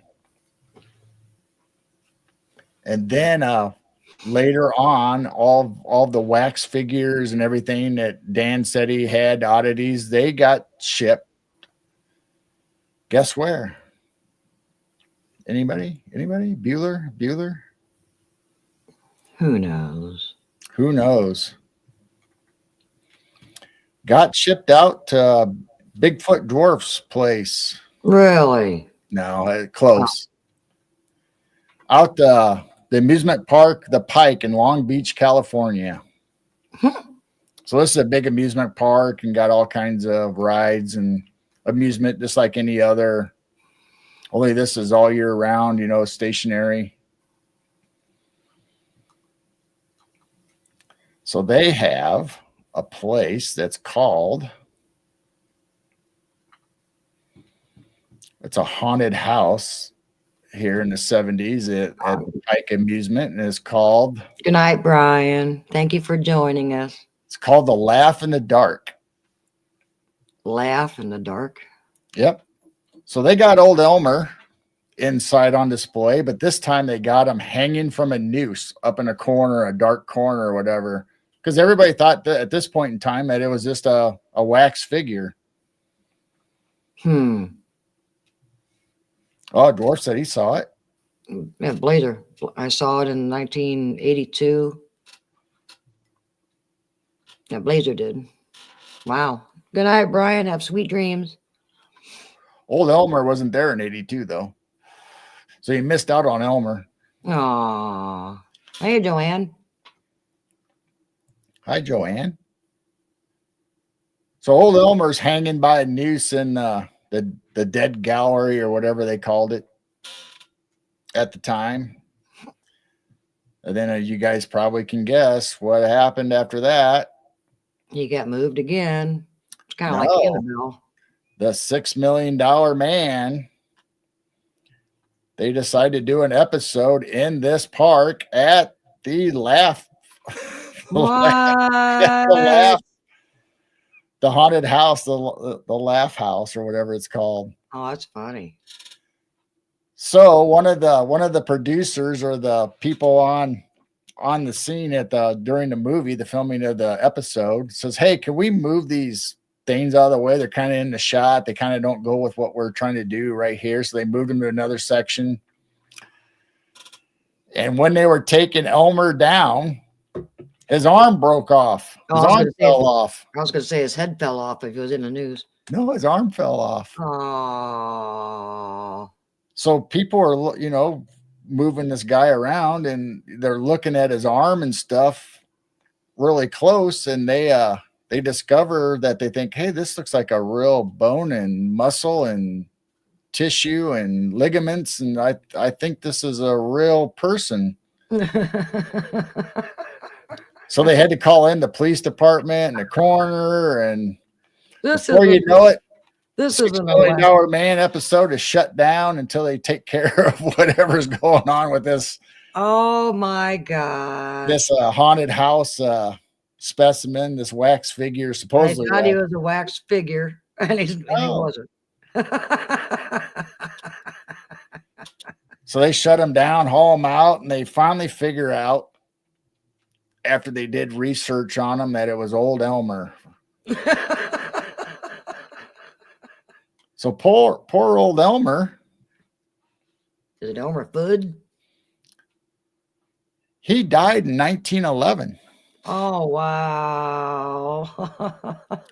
And so all the way from 1911 to 1976, he was traveling in movies, hanging out with everybody, movie stars. I bet he regrets being a thief. That was probably his best life ever after being dead. So that's the connection between the $6 million Man and train robber. So then after all that, they shipped Elmer back to his home state, his home area, and they put him in a graveyard, which they finally put him to rest. So he went back to Oklahoma, and now he's peacefully resting. So it says he's buried 1977. Oh my! Shot by the sheriff's posse in Osage Hills, October 7th, 1911, and returned from Los Angeles County, California, and buried the 22nd of 1977. Joanne says, "What is engraved on the stone?" That's what I just read. Oh, okay, all right. Elmer McCurdy. I don't know if everybody can read that now or not. Shot by the sheriff's posse in Osage Hills, October 7th, 1911. Returned to Guthrie, Oklahoma from Los Angeles County, California. Burial April 22nd, 1977. Wow. So he only spent, 60 some odd years traveling around in the circuses and doing movies, and was at Mount Rushmore Museum hanging out with the presidents. And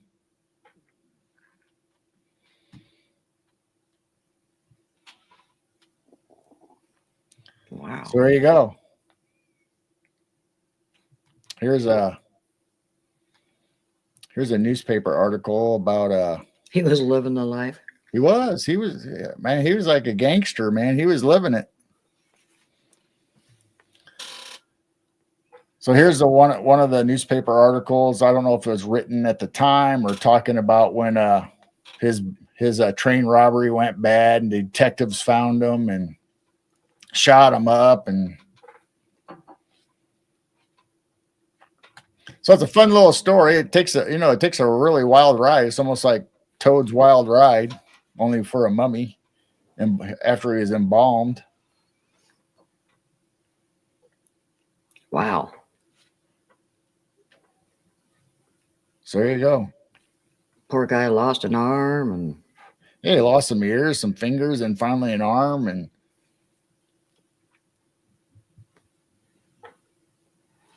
wow. Ooh, that's a bright one. So we got some stuff popping off, do we? Yeah. It's low. There's some real bright ones way down low tonight for some reason. Wow. And if you guys didn't check out the video that I uploaded, the Big Dipper event is going on for the 4th year in a row. And you got to watch about a quarter after 11 to like 12:30 Central Time. I just had a real bright one. Any meteors? I saw a few last night. Because they're supposed to be popping off again tonight. Yeah, if anybody see any kind of streaks, the infrared is off, so we're not seeing any bugs or rods or skyfish or anything. So if you see anything streaked, that would be a meteor. Watch, we turn it on and nothing's gonna show up. Joanne's wondering what they thought they did with his arm and stuff. Yeah. I mean, I guess if the arm got broke off at the circus or the haunted house, it probably went with him. But the pieces of ears and the broken fingers probably just got thrown away because they thought it was just like a wax dummy.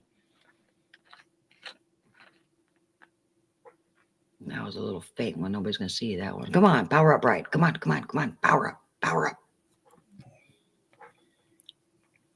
That's a little faint one too. Right before he turned it on, it was a really bright one. So Riley wants to know if we've been seeing any northern lights, and we haven't seen any since the last time we were on. Mm-hmm. We showed some streaks in the sky, and I took pictures. That's when it was visible. Yeah, we're pointing north, so I've been watching because they say that there's been a chance for northern lights, but I haven't seen any yet. Oh, there's a couple. Those are those are faint too. Come on, power up. There's two of them. Oh, that one's kind of getting bright. Come on, come on. Come on. Nah, that's not going to be a real bright one either. So if we're lucky, we'll get some big streaks. Anybody catch that unusual thing in the sky the other night with the spirals and looked like a vortex spinning around in the sky? Did you guys see all those videos and pictures of that? I heard a bunch of people in Canada was seeing it. Yeah. Turns out that they're saying that it was a fuel dump. So it was all the liquid and gas moving around in the atmosphere. So I don't know. Come on. That's what they're saying. They say it was a fuel dump. Something up in the air did a fuel dump. And if you see anything blink, those are planes. The planes blink. The planes. These weird lights don't blink. They just show up, power up, disappear. The planes. Have no idea what they are. They don't go across the screen. They just kind of show up in the middle and power up and disappear. But yes, if you see it blinking, those are planes. Even on my video, I did a 10x speed. So it's a half an hour video shrunk down to 3 minutes so you can see all the movement better. But you got to see how fast the planes blink. There's a couple good ones. There's two of them. I wonder if I should move that to the TV or the extra monitor so I could do full screen, maybe to look better. Oh. I don't know. We'll see what it does. See if it makes a difference. All right. Just don't end the stream. Try not to. Yeah, most of these are faint. That's why I get the psionics out. Tonight would be a good night to film because there's no clouds. Oh, it helped a little bit, didn't it? Yeah. Took away all the borders, and you can see these real bright ones are down low. Look how bright those things get. Wow. And then you see the other ones up around the pan. And then here in about 3 or 4 weeks, the dipper will move a little bit and everything will be underneath the handle. Right now it starts out around the pan area and then it moves to the handle. And that was a good one. I don't know what these things are. I don't know either. I mean, 4 years ago when I first saw it, I just thought they were UFO ships coming into a portal, but I don't know if they're just plasmoids and it's a certain spot in the sky that they charge up. I don't know. I think Riley just said he saw northern lights in Maine. Wow. I don't think he's talking about the rocket. I think he's talking about Maine, northern lights. Oh, Hillbilly Herb. What was that? Is that what you're talking about, the plane? Well, if he's talking about the bright things, we don't know what these are. This is the 4th year that I've caught this. They start August 8th and they last about 6 weeks. And it's always the same time at night. It's about an hour to an hour and a half every single night, same time. And it's always when the dipper is in the north sky. And I don't know what these things are. At first, yes, I thought they were a bunch of UFOs years ago. There's another little faint one. Some are real bright. And there, oh, wow, there's like 3 of them there. And I don't know what they are, but this is the 4th year that it's happened.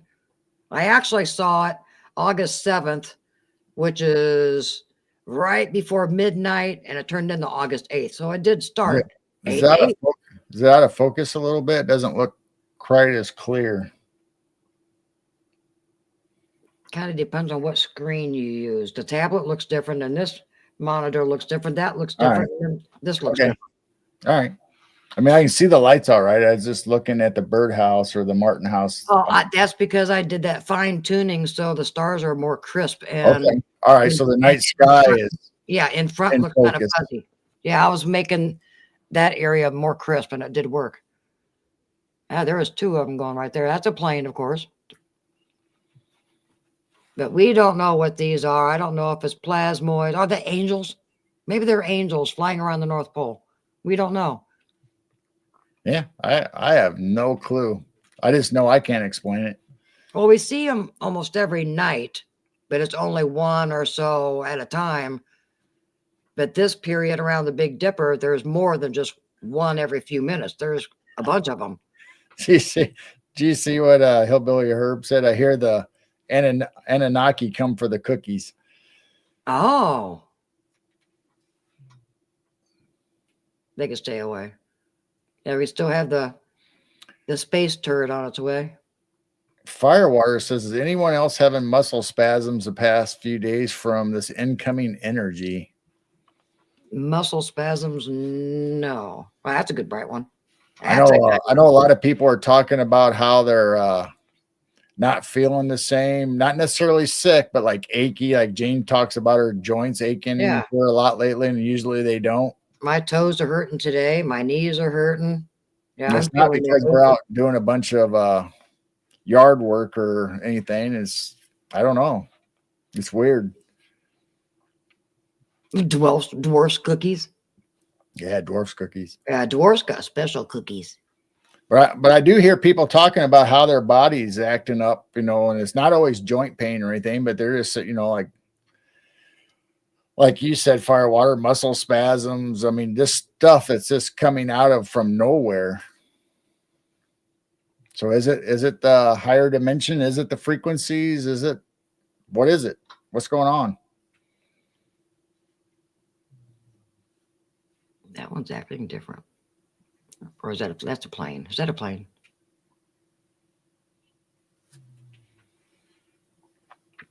Oh, Hillbilly Herb's been getting affected in his head by negative energy. Blazer said joint pain from Lionsgate portal. Oh, there you go. Lionsgate. Hurt more than usual. Dwarf cookies. Love cookies. What was the other thing? My everything hurts. Yeah, Schumann resonance.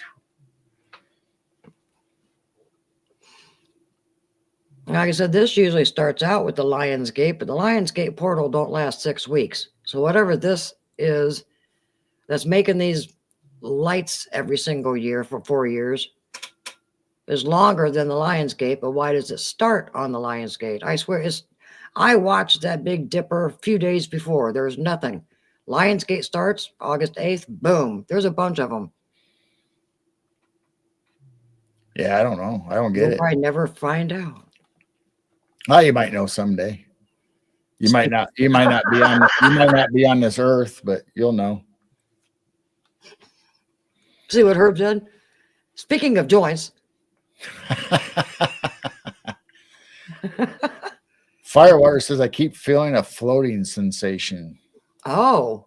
Is that like a brain fog? Like you actually feel your body's getting lighter? Like you're...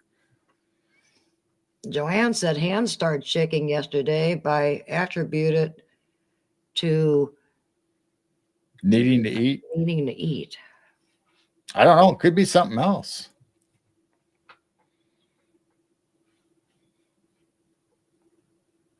Yeah, these lights will keep doing this until about 12:30. And then we'll just see our normal things that do show up in the northern sky. So there's kind of like 2 different events that keep happening in the northern skies.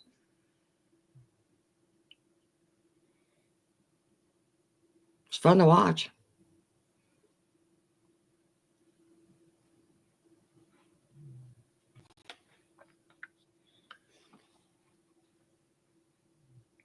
Interesting. I like to see a snack just in case. Big shooting star come across the screen right now. I know. That would be cool. Because a meteor shower lasts what, a few more nights? Oh, body feels lighter and see tree aura. Oh. We did that. I think we did. Was it last week we did that with the bioluminescence of the human body and animals and flowers and trees? Or if you can actually start to see that.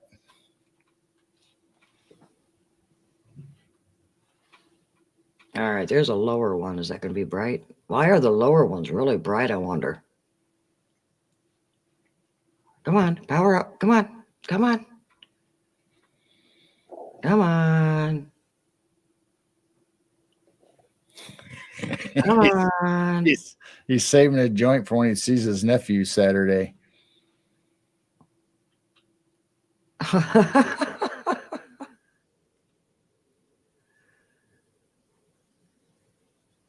Rather see a squatch come out of the cornfield. I know. I wouldn't mind seeing a Sasquatch come out of the field too, but I'd be really freaked out seeing Children of the Corn or something coming out, or Jeepers Creepers or whatever.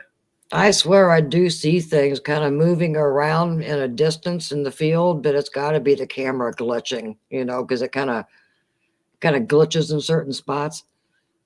But yeah, that would be kind of cool. Just have him stick his head up, look around, go back down. Yeah, actually, it's been quiet this summer. I'm not seeing any special rocks in the field, not seeing weird footprints. I'm not sensing them around, so I'm not sure.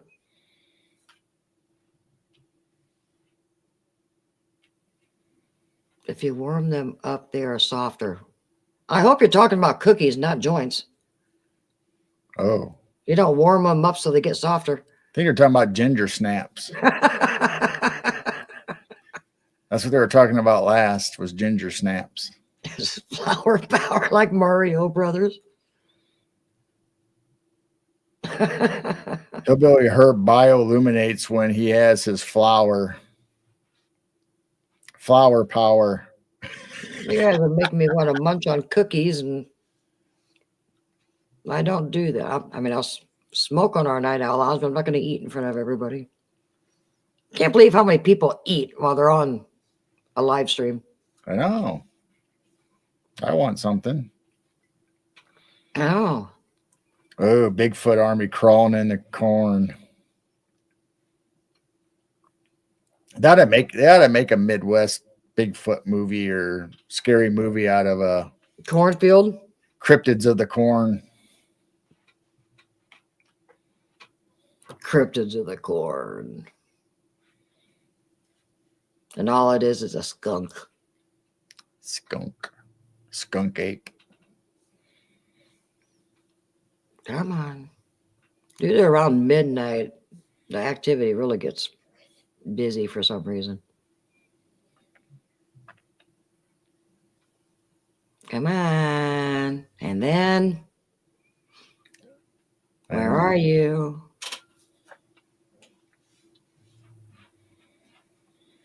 Well, I can take it down for a while. We can bring it back up if something. Yeah, we can pull it up for maybe like around 15 minutes or so. Don't do it yet. Wait, there's a bright one coming. Oh. Wow. There you go. Whoop, whoop, whoop, whoop. That's a good one. Oh, my. Wow. They've got to be energizing or charging up or something. There's one right above it, too. Yeah, thanks, Joanne. If anybody catches anything, they see anything, especially when we're not on air, we have our live 24/7 going. Screen capture it or whatever you can, and let us know what you see. Because a lot of times we're watching YouTubes or looking up stuff for other shows or guest appearances or whatever, and so sometimes we miss even stuff on our live 24/7. So send us any pictures or screenshots if you get them. especially if it's a Sasquatch coming out of the corn. Yeah. Wow. Well, Well, what? you could probably pull it down now, and then a big bright one will probably show up again. But yeah, at about usually around midnight or a little after the last few nights, they've been very bright and more active. Well, I'll leave it up on the monitor, but I'll just take Okay. it off of our share screen. All right. Wow. Ooh, that's the big one. Whoa. I'll go back to the smaller one. Whoa. So yeah, you guys can watch this every night if it's not cloudy. The last few nights it's been kind of cloudy, but you can still see some. But I will have the camera pointing north. And if any of you guys are able to see the Big Dipper, go outside this time of night. See if you can see them yourself. Some these bright ones you can see with the naked eye. Naked.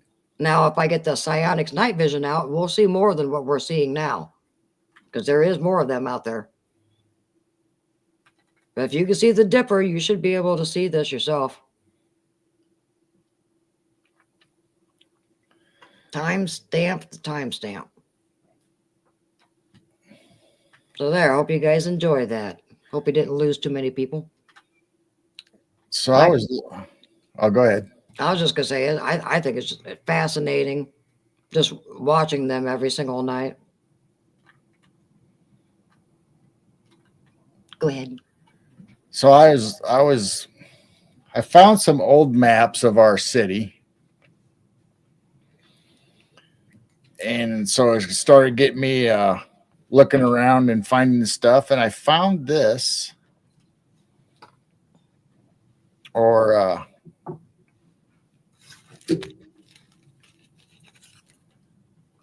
so this is William Fountain's farm out in Whitefield, Marshall County, Illinois. So that's where my family moved to in 1850. William Fountain moved out into our area, and that's what started our family in this area. That's not the house we took a picture of in front of the This house. is the White House that they tore down that was across the road from the nice brick house. Oh, okay. So you guys did that family photo in front of the brick house. No, we did the family photo in front of this White House. Oh, okay. All right. So that is the house that we went and saw that day. Yeah. So the house that Okay. exists today is the second house after William acquired his wealth and money from farming and all the other stuff, because he had livestock. He was into everything back then in the 1800s, and so he was able to move across the road onto his other property and build a really nice brick two-story, I think it was two-story house, and had a smokehouse and barns, just like this picture kind of shows. Wow.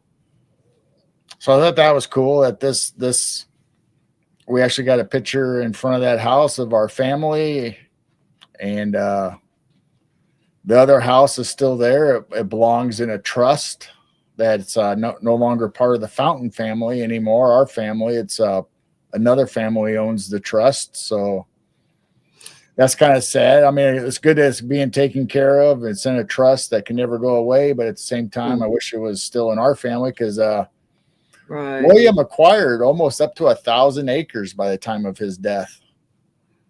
Wow. Of nice, fertile farm ground. And if this picture is any indication of what it really looked like, and I believe from what the family says, it is what it looked like.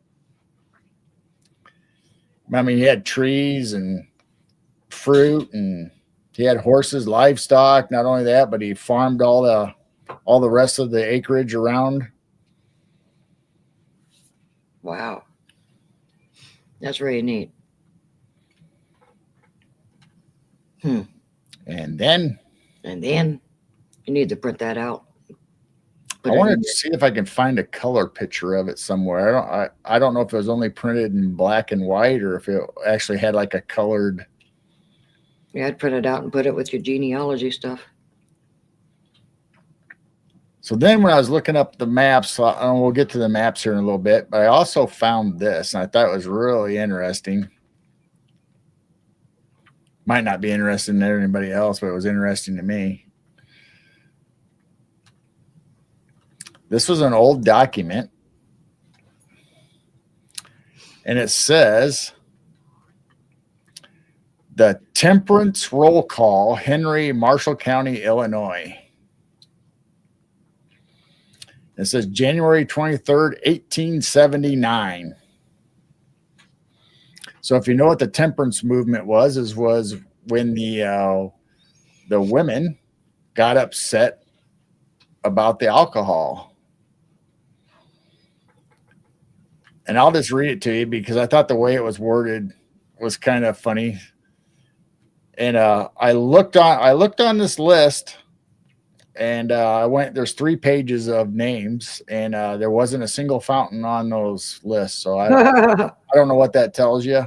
Because the fountains were, well, part of the Fountain family didn't drink. Yeah, It's the cousin fountain. I think they all did earlier in life, but I think as they grew up and became adults, they no longer partaked, or most of them. Some of them still did, but my side of the family didn't. So it says, it is remarkable as is surprising what has been achieved for the temperance and reform by the active efforts of few zealous people in Henry, in a little over a year past. One can hardly believe his own eyes as surveys the fields to see that the hosts who have forsworn intoxicants and who join hands in promotion of the temperance and the temperance reform, their number is legion. That's kind of a strange name to use. Oh, Legion in the Bible is the spirit of many. Their number is legion, so to speak, and from week to week, the muster roll is being augmented by the signatures of citizens of all ages and sex. The reform is extending, widening, and reaching out to all classes, which once commenced has no bounds to its mighty unfolding, and whose end for good are beyond all computation. And the good works goes and steadily and successfully. Nothing can stay in effects or benefits in morals, finances, comforts, and the general welfare. Let us look over the roll and see who all our temperance legions allude to. You will see their fathers, mothers, sons, brothers, sisters, friends are all enrolled on the side of the law, order, sobriety, and temperance. And the list is not a small one. We publish it for the benefit of all interested in the work, nearly all of over 12 years of age, and list embraces names from all who have signed the 2 pledges commencing with the red ribbon reform under Dr. Whitney in November 1877 up to the present time. So there's a lot of names on this list that I know, and some of them are our family, like Blackburns. They're a distant relatives of ours, and so there are a lot of names on here that I recognize from my childhood and growing up and just being in the area. But I just like the way that was all worded. And I actually didn't know there was a temperance movement in our area. I mean, I know Eureka, Illinois was a dry town. it was. You could not purchase. Yeah, because I lived close to Eureka. Not Eureka. I'm sorry. What was the town? I'll think of it. It wasn't Eureka. It was another town. I'll have to think of it. But it was a dry town, and I think up until maybe 20 years ago, it was still dry. You could not purchase alcohol in that city or that town. But I just thought finding all this stuff, it just amazes me sometimes what we find. And then we got on a subject, me and you talking today about Henry newspaper article, or old article that I found. Let me see where do I got it? And then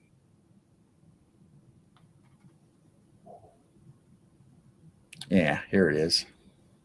All right.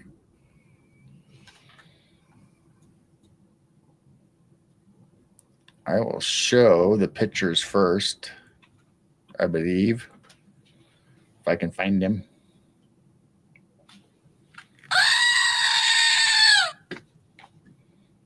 What was that? I don't know. So we have a Henry paper for our little community. I think it's big. So originally it was called the Henry Republican. Now it's called the Henry News Republican, but that didn't start till late being called that. But the Henry Republican was first, and this is a Henry News section from 1884. I believe that's what that says. 1894. 1894. So we're a small town of 2,000 people. So we've had a newspaper at least since 1800s, 1894. So That's basically, the whole time my family came to this county or this town, we've had this newspaper. And I will show you and read to you some of the stuff that's in this paper. I couldn't believe some of this stuff. It just made me chuckle reading some of this stuff. What they put in newspapers back in the old days is crazy. So let me see if I can make this as big as I can. Mr. Fountain had pizza the other night. Yeah. Had the neighbors come over. So this is from, gosh dang, I did it again. I clicked on the wrong thing. I was inviting guests to the screen. Uh-oh. Who wants to come on? So here's what it looks like. You're probably not going to be able to read it because I don't think I can make it physically big enough. It looks funky. So anyway, some of the things were just kind of funny as I started reading them. And like the second line in says, the last day of 1892, electric lights first illuminated the streets of Henry. So this article I found just by coincidence is the first ever time electricity was lighting the streets in Henry. Then it says a Lakin ghost story is published wherein the ghost ship honors the Lakin Water Works. So I don't know. I'll have to look that up to see if I can find any reference to a ghost story of the Lakin Water Works.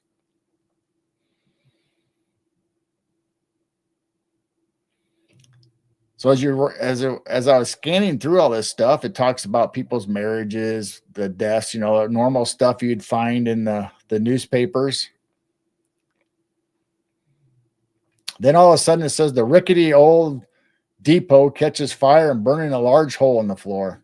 So that was like big news back then when the railroad station or the depot had a fire and it burned a hole in the floor.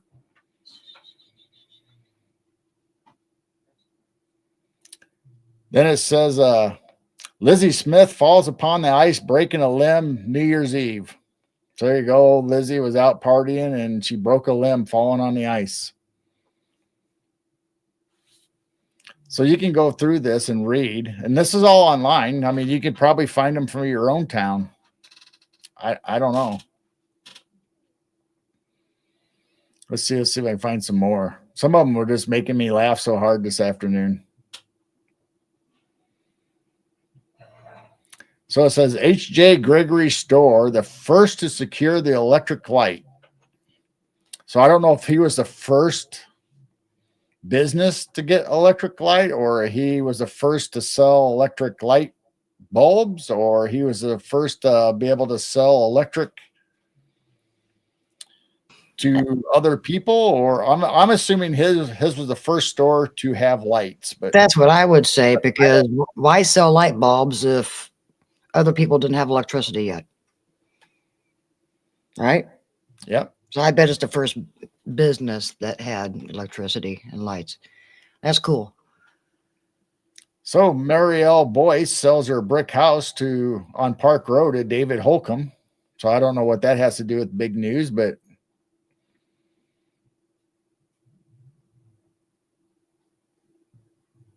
then D.W. Horman moves to Chicago. So there you go. If you want to know what happened to David, he moved to Chicago.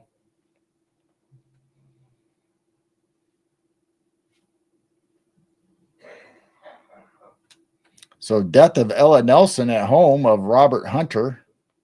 So I don't know why Ella Nelson was over at Robert Hunter's house, but she passed away while she was, evidently.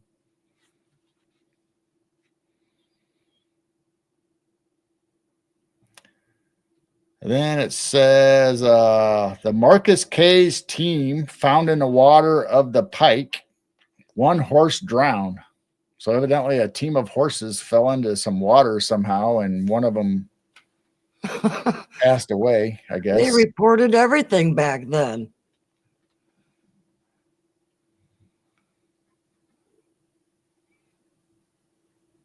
Let's see what else is on here. So I hope you guys find this amusing. I find it hilarious, some of the stuff that they write. Miss Bertha lost her cat. Found it 3 days later. So they had a business carnival at the new Opera Hall. It was a great success. Still can't believe we had an opera hall in this itty bitty teeny little town. Yeah, so and we'll get to that. We'll get to that. We're going to show the old maps I found from the 1800s of our town. And it shows the Opera Hall on it, and it shows I mean, when I grew up, most of this stuff obviously was gone because I was born in 63. So this is the 1800s when all this was going on. But my parents and them all talked about the movie theater, the bakery. The big bakery was still here when I was growing up because I could pedal my bike down through town to go to the swimming pool, and I could smell that food from the bakery. But eventually it was gone. The Henry Hotel was there, but it's not the original hotel, and we'll get to that later when we show the. So the one that burned down. There was a couple different hotels. Oh, okay. That's what. Wonder what happened to the first one. It burned down like the second one. I don't know. They probably tore it down, or it burnt down. Probably burnt down because there was a fire in town. That's what got rid of the movie theater. And yeah, oh yeah, that's right. The movie theater did burn up, didn't it? Interesting. They always get ruined by fire. So Ike Hank moves to Iowa, and says good luck went along with him. So I don't know if did Henry lose his luck when Ike left town, or they're just saying good luck to Ike. I don't know. That's kind of weird. Ike Hank moves to Iowa, and good luck went with him. Or is good luck a dog? Good luck the name of an animal? I mean, I don't know how to read that.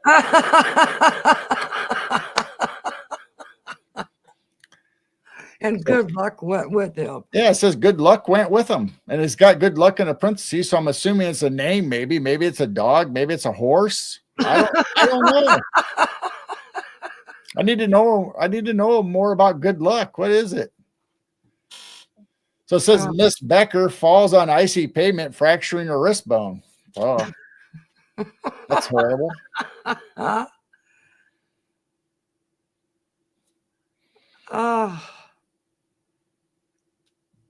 Let's see, what else is there? Oh, wow. So it says Mason Wilson surprised everybody by getting married. He had the goal to do it. and evidently the woman's name is Melinda Goal. Gaul. Mason Wilson surprised everybody by getting married. He had the goal to do it. Was that on the front page? Yeah, it was on that page that I showed you. Every one of these little sentences or whatever is from that page on that newspaper. Man, everybody knew everybody's business.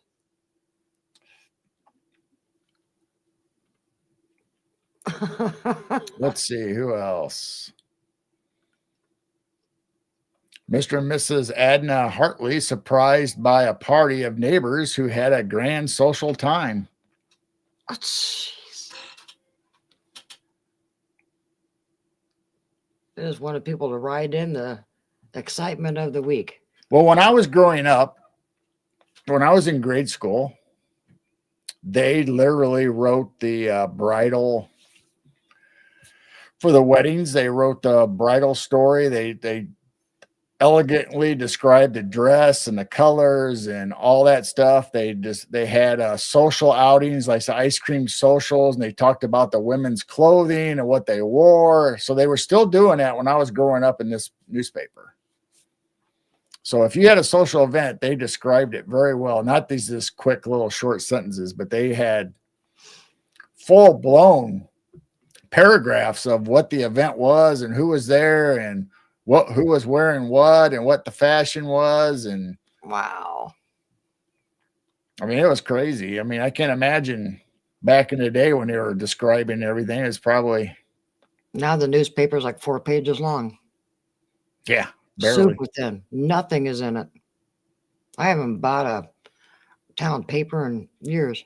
So here's the thing I was telling you today. I want to know where it is. Death of Miss Thomas or Toss Fussin, 73 at Lone Tree.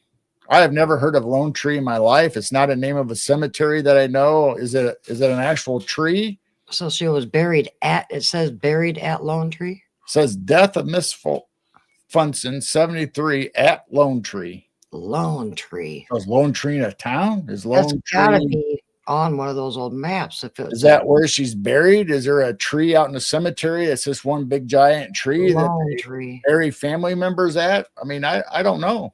It had to be well known for them just to say, no, just Lone Tree. Maybe it's on someplace on the old map. Firewater says, have you ever heard that song, Famous in a Small Town? That song is exactly what it's like. Living in a small town or something else. Oh, Joe says they don't have newspapers anymore there. They still have them here. I mean, they're all online still, but they do print it still. You can still go down to the grocery store or whatever and buy the newspaper.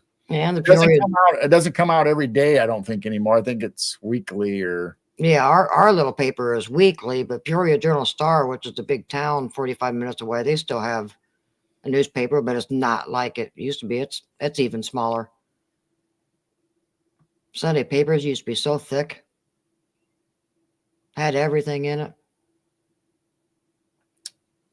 All the sale ads and...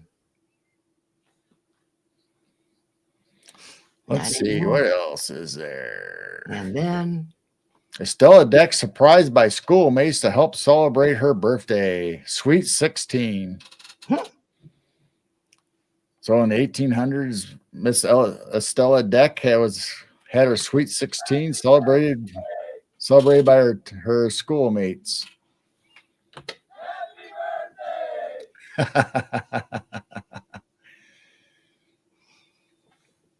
They had a masquerade ball by the Cornet Band. So they had a Cornet Band. They had a big masquerade ball here too. By the Cornet Band. I didn't even know we had a Cornet Band. Cornet Band.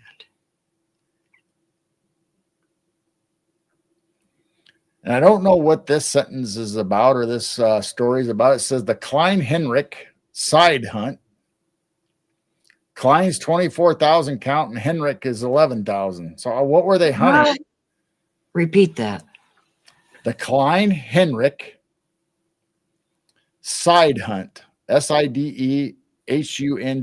Side hunt. Yeah. So Klein's 24,000 counts. Henrik is 11,000. So what are they hunting that they have a 24,000 counts and 11,000 counts? Wow. That's 35,000 things, whatever it is that they hunted or have, or I don't know. My. I don't know what that is. I need to know more about that. And it's evidently the Klein family and the Henrik family. And you knew a Klein family from the Metamora area. They're spelled different than the Kleins here in this town.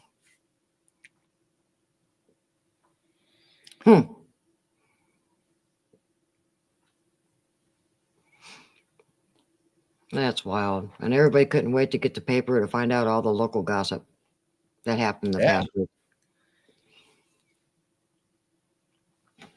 So here it says Gil Clark and L.V. Smith take a trip to Florida. Mr. Smith comes home ill and was confined to his house for some weeks.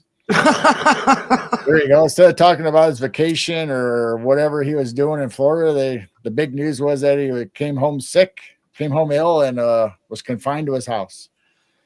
Everybody knew who went on vacations and stuff too.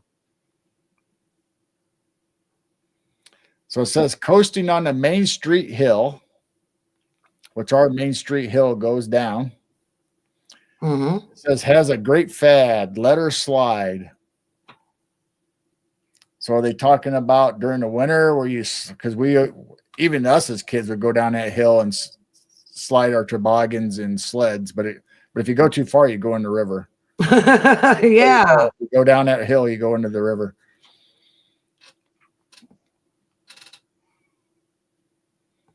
It's 1:11:22 at Hillbilly Herb's house. It was 12:12 here, and it was 12:12. Now it's 12:13. 1, 2, 3, 1, 2, 1, 3. 11:21, 11:22. Did they see something, or are they telling us what the time is? I think he's just saying the time. Oh. So here it says, while preaching a Thanksgiving sermon at Bloomington, some sneak thief appropriated Reverend C.W.'s lap robe for his sleigh. Lap robe. Oh, so they took his blanket. Oh. That's what it is. They used to put blankets on you to keep you warm when you're in the sleighs. Somebody stole his lap robe. I didn't know it's called a lap robe. I just thought it was called a blanket.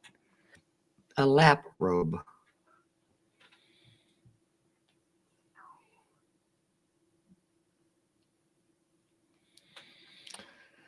Let's see. I'll just skim through this and see what else. Everybody's probably getting bored. I think it's funny, though. Some of them are funny. So they had a candy pull at Mae Young's 25 mates present. Candy pull, I guess, would be taffy or some kind of a candy pull. Isn't that when you pull? Yeah, I guess. Yeah. Taffy or get together and have a candy pull. We don't have those kind of parties anymore. No.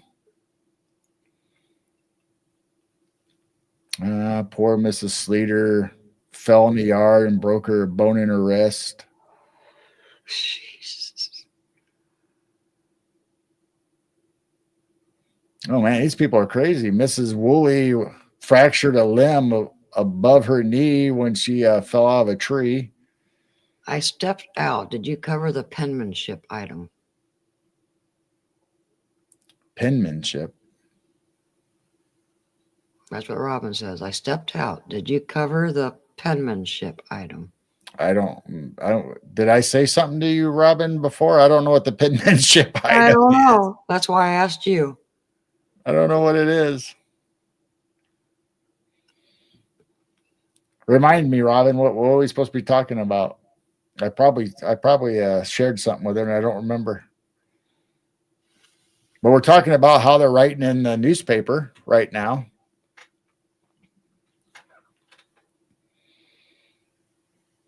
She says up on the list at the top. Up on the list at the top.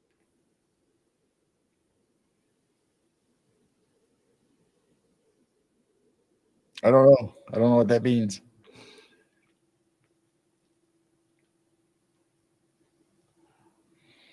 Was one of the things in the paper something about somebody's penmanship or something? Oh, I don't. I'm lost. The list you're reading, she's, I guess, up on the top of the list. What was the first few things? Say anything about penmanship? No. About the lost lake and ghost story. I did that. The electric lights first illuminating the streets. That's all I talked about.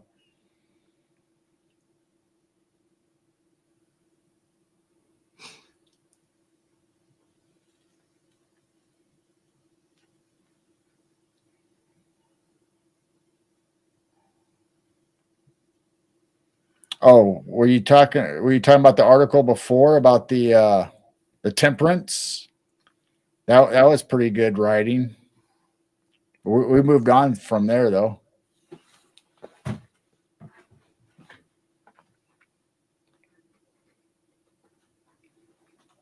She's gonna have to scroll back and listen.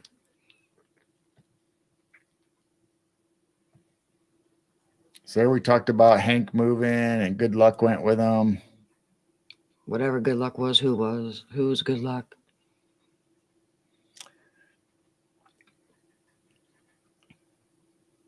So this says we talked about the electric company assignment of General Electric Company for lighting the streets of Henry to the Henry Electric Company, Starrett Brothers. And I need to look that up because on that map that I'm going to show, uh, Henry, Illinois, less than 2,000 people had its own electric company. We powered our own electric. I bet all towns did back then. They probably put in little stations or little Yeah. generators or whatever to power whatever lights, because it's probably easy to do at the time. You bring in a big motor and power most of the lights. But then I think as Henry grew, like every small town, they probably thought, oh, we better turn this over to somebody big to do it. Yeah, somebody But came in and bought all these little companies and turned them into big companies. There's a few towns or cities that still have their own utilities and their own electric right there in their own town. So if they lose power, it's their own fault. It's their own. They have to take care of it themselves. So Ameren or any of them don't come and ComEd don't come in and take it. Good night, Amanda. Good night, Amanda. Look above the death of Frank on that list you're reading. The death above Frank. Look above the death of Frank. Where's the death of Frank? Did I read Frank's death?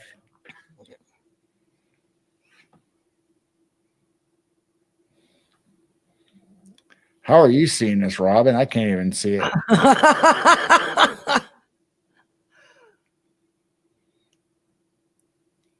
Are you remote viewing us? Yeah. I had the death of Miss Funson at Lone Tree. Yeah. Or was it the thing before this?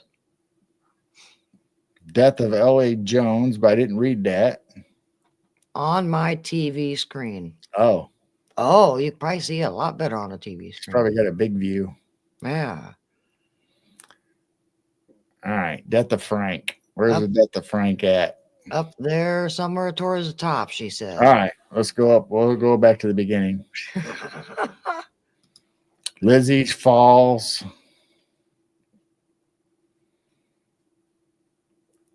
Burial of Mamie.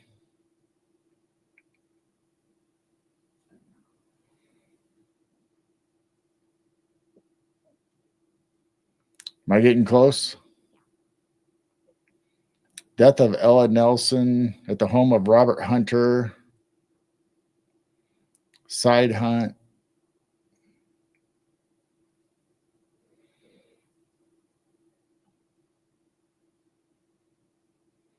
Death of L.A. Jones. Death of Mrs. Joseph Roth.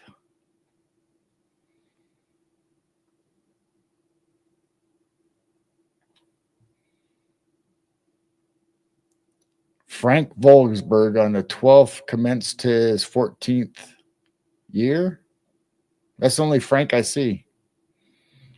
What am I missing, Robin? Penmanship class. Is it in this first section?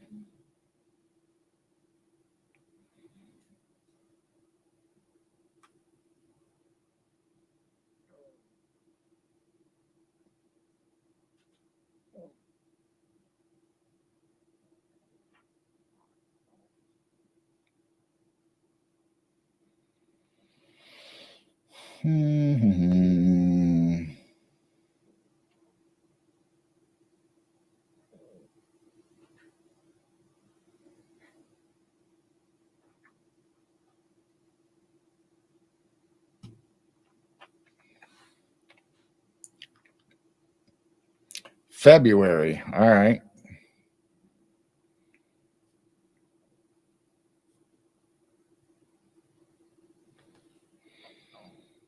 Penmanship class. Oh, there it is.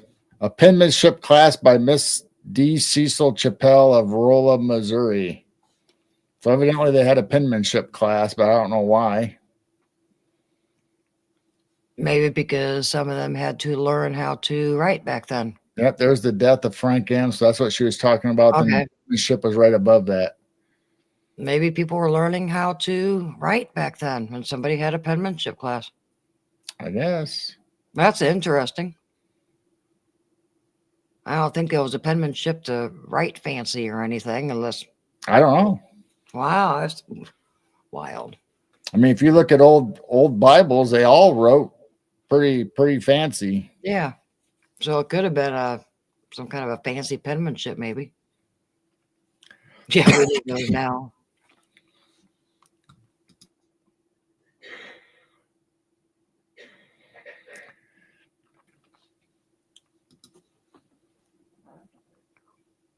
I remember our penmanship had to be so perfect in grade school. Yeah. Now they probably don't care. They just go through that chapter and boom, they're done. We Move on had to the next thing. we had the 3 lines. Yeah, and they had to be on the old Indian notebook, and you had to practice your A's, uppercase, lowercase, B's, all the way, and you had to do that over and over. I don't recall our kids really having to do that and writing them out over and over again like that, like we did. And boy, the teacher made sure that they were not good. Small towns handle things differently. Oh yeah.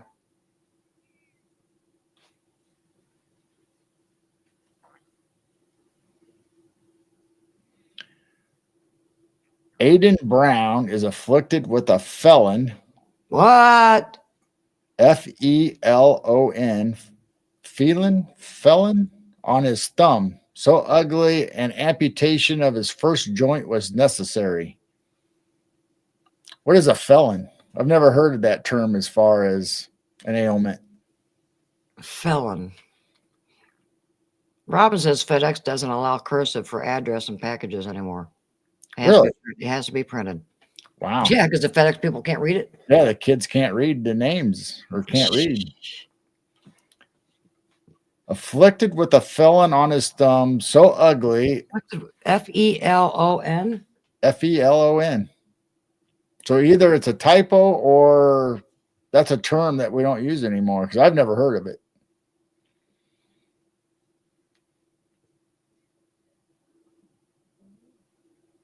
Someone who has committed a crime. What's another word for felon? What is felon? Known as a felon finger infection, commonly refers as a felon finger, is a painful infection afflicting the soft tissue located on the pad of the finger, also known as the fingertip pulp. Felon finger often develops as a result of trauma, cut or scrape of the soft tissue of the fingertip. Wow. There you go. Huh. Felon. So that's a new felon finger. Yeah. First thing I thought of was felon as a crime. George Cohn, a lumber dealer, died in California of a hemorrhage of the lungs. Hemorrhage of the lungs? The Woods Brothers Ice House caves and their loss of their summer ice. Wow. So I remember Dad talking about when he was young that when the river and the backwaters would freeze over, they would be out there, everybody be out there cutting ice. Oh, and saving it. So evidently there was caves around here that they stored their ice in, but this article says they lost their summer ice. And the ice house caves. I wonder where those caves are. No, wait. I read it wrong. The ice house caves in. Oh, So the All how right. the place where they stored the ice, Oh, it caves. caved in. Okay. I thought it was they were storing ice in I was caves. gonna say we got caves around here. We do have caves, but not like that. So it was an actual house or a warehouse that caved in. Hillbilly says, "Beware of felon finger." I know. I've never heard of. I know. I've heard of Laughing's Finkel, the finger of fate, or the Finkel finger, Felon finger. but I never heard of the felon finger. They just call it infected finger now.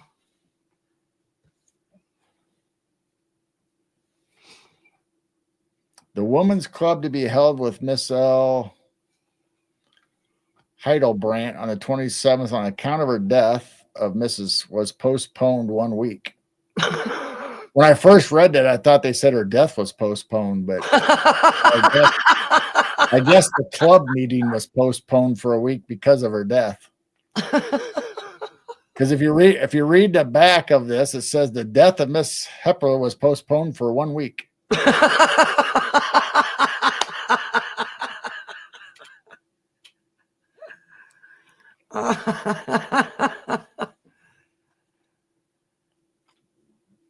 Oh, look at this. Dr. Frank Davis graduates with honor from the Homeopathy College Oh my. of Chicago, class of 44. He locates in Peoria for the practice of his profession. It's a homeopath. So there you go. Hey, Derek, welcome in. Dr. Davis. Hey, Derek. Welcome in. Welcome in.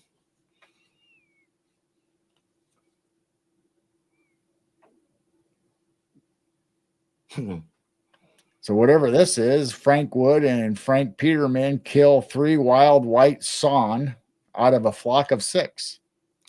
White. They killed what? White sawn, SAWN. So maybe it's geese, some kind of bird. A white sawn. Okay, these are new things. Killed 3 wild white sawn. SAW what? In. White sawn. It came up white swan. What if that's a misprint? Maybe it's swan. It's got to be swan. I don't know. It says wild white sawn. There is Maybe no swan out of flock, but I wouldn't think you'd be able to hunt swans. I think that'd be illegal.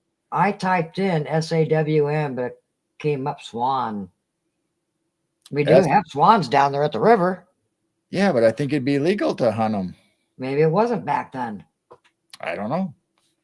Remember, this is what, 1800s? Yeah. So maybe they had so many down there, they did have swan season. We don't know. It had to have been a typo. So here the young children of G.W. Smith and Charles Sleater wandered from home and was found in a large field after a long hunt. Oh, my. A masquerade was given in honor of Edna Macher's birthday, so they had a masquerade party for Edna. Well, congratulations, Edna. Nobody ever gives me a masquerade. Wow, there's no masquerade parties now. Wow, Henry was exciting back then.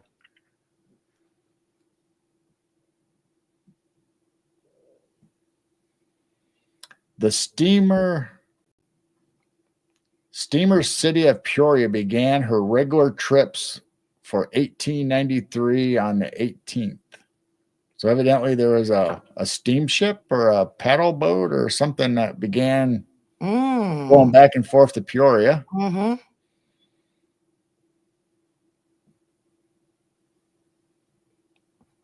That is something I haven't heard in a few years. How'd you like to have this in the paper? Collector Worley has a smaller delinquent return of 8 years. He had held office, collected $1,096 for delinquent $324. So they tell your finances in the paper, evidently. Oh my.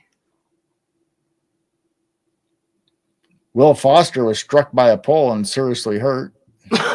Struck by a pole. That's what it says. Struck by a pole and was seriously hurt.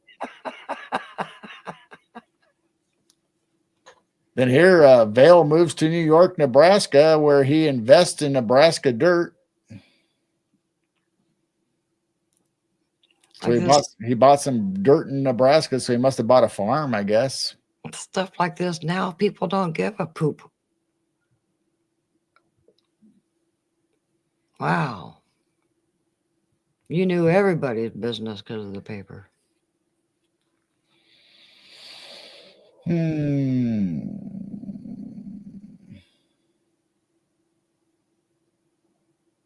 Yeah, so was this published weekly back then, or was it daily? Do you I know? don't know. It's going month by month, so I don't know when it was published back then. So here you go. Death of John Neep, 31st, age 49, $2,000 life insurance. So they tell you how much life insurance he had in the paper. Wow.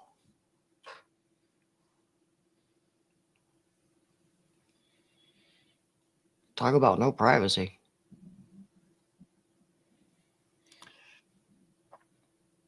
Miss Thomas Stout found dead at her front gate. That's a good thing to read in the paper. Wow. Found dead at her front gate. Usually you don't even see that when people die. It just says they pass away. Yeah. Don't And give you much they detail talk on how they about died. who was left behind, what family members, and Found in their kitchen or but found in the backyard. they don't say found at the gate or died in a bizarre gardening accident or whatever. Like Robin said, it sounds monthly with the death reports. Yeah, it does sound monthly. Mm-hmm. No births. Where's all the births? Nobody. Births. They kind of say births and deaths all in one line. Oh, okay. Then they kind of talk about it individually. 1, 2, 3, 3. So here it says 3 fatal accidents in Putnam County. Matthews Munnis thrown from a colt and dragged, striking his head against a gate post and killed. Mrs. Edward Foster thrown from a road cart and dragged to her death was a daughter of the Judge Caskell. Simon Berger, who fell down the cellar stairs, killing him instantly. So you had a guy thrown off a colt and dragged, striking his head against the gate post and killed. Mrs. Edward Foster thrown from a road cart and dragged to her death. So she was on a little buggy or whatever and road cart. She didn't do very well. Robin says, was there debtor prisons at that time? Maybe that's why they state the debts. Oh, maybe. I don't know of any of them ever being around our area, but there could have been in the bigger cities. Maybe they sent them to Chicago, St. Louis, Peoria, maybe Peoria, Springfield. Insane asylum. I don't know. Insane asylums. As far as I know, our town didn't have anything like that. The guy that was injured by the pole still made the news. Oh, this is bad. A little son of George Hollow Swy's concentrated lie, which called for Dr. Forrest to alleviate its suffering. Oh. So did they have to put the kid down, or did they stop the lie from killing him? Which called for Dr. Forrest to alleviate its suffering. To stop its suffering. I don't think they're. When you say alleviate, that kind of makes me think that.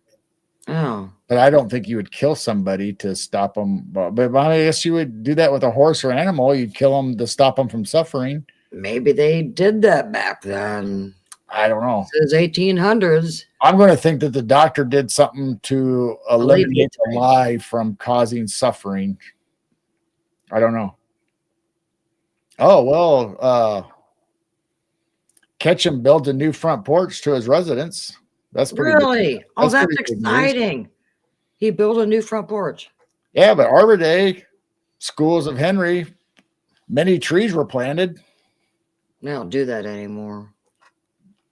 Well, your kids got trees for Arbor Day. Yeah, but that's what I mean. They don't do it anymore. I think about the last time the tree in our backyard came from our friend's granddaughter because they didn't have a place to plant it. And I don't recall any of these kids bringing little trees home on Arbor Day like they used to. They stopped doing that. Wow. Firewater has 3 air conditioners going and the house is still 82 degrees. No, I'm sorry. Horrible. This whole summer's been miserable. Landon was used for a lot of suffering. Yeah. Laudanum. Laudanum. Laudum. Yeah. It's like an opium product or something. Let's see.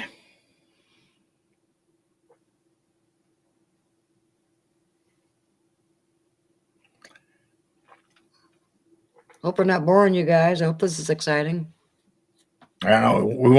We went from 20 Down to 16. We down have to lost a 16, few so we're people. probably not exciting very many people. I think it's funny. I think a lot of this stuff is just bizarre to me that they put in the paper.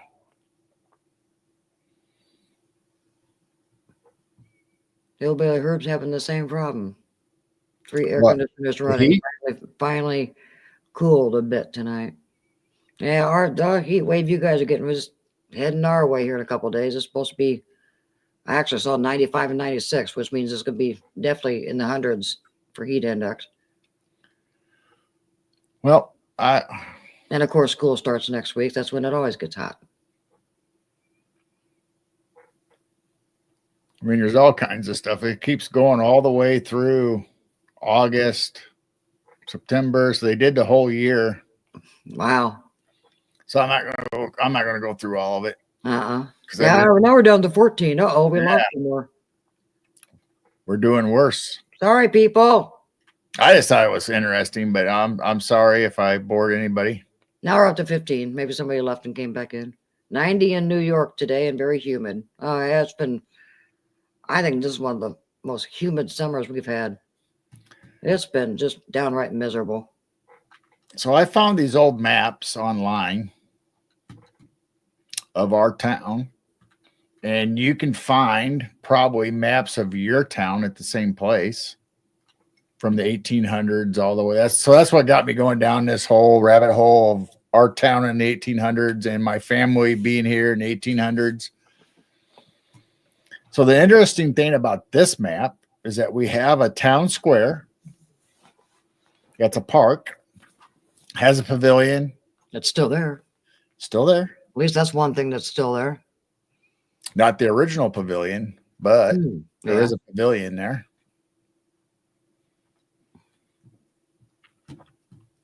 So this is the West Park Road, and this is the park, the public square. And if you can see right here, as long as I can remember, this says the artesian well, 350 feet deep. So this well at the edge of this park always had artesian water running out of it. And growing up, I remember all the elderly, the older people, probably in there anywhere from 60s to 80 years old or whatever, would bring down any kind of jug, any kind of container to put artesian water in and take home. Well, this map shows it.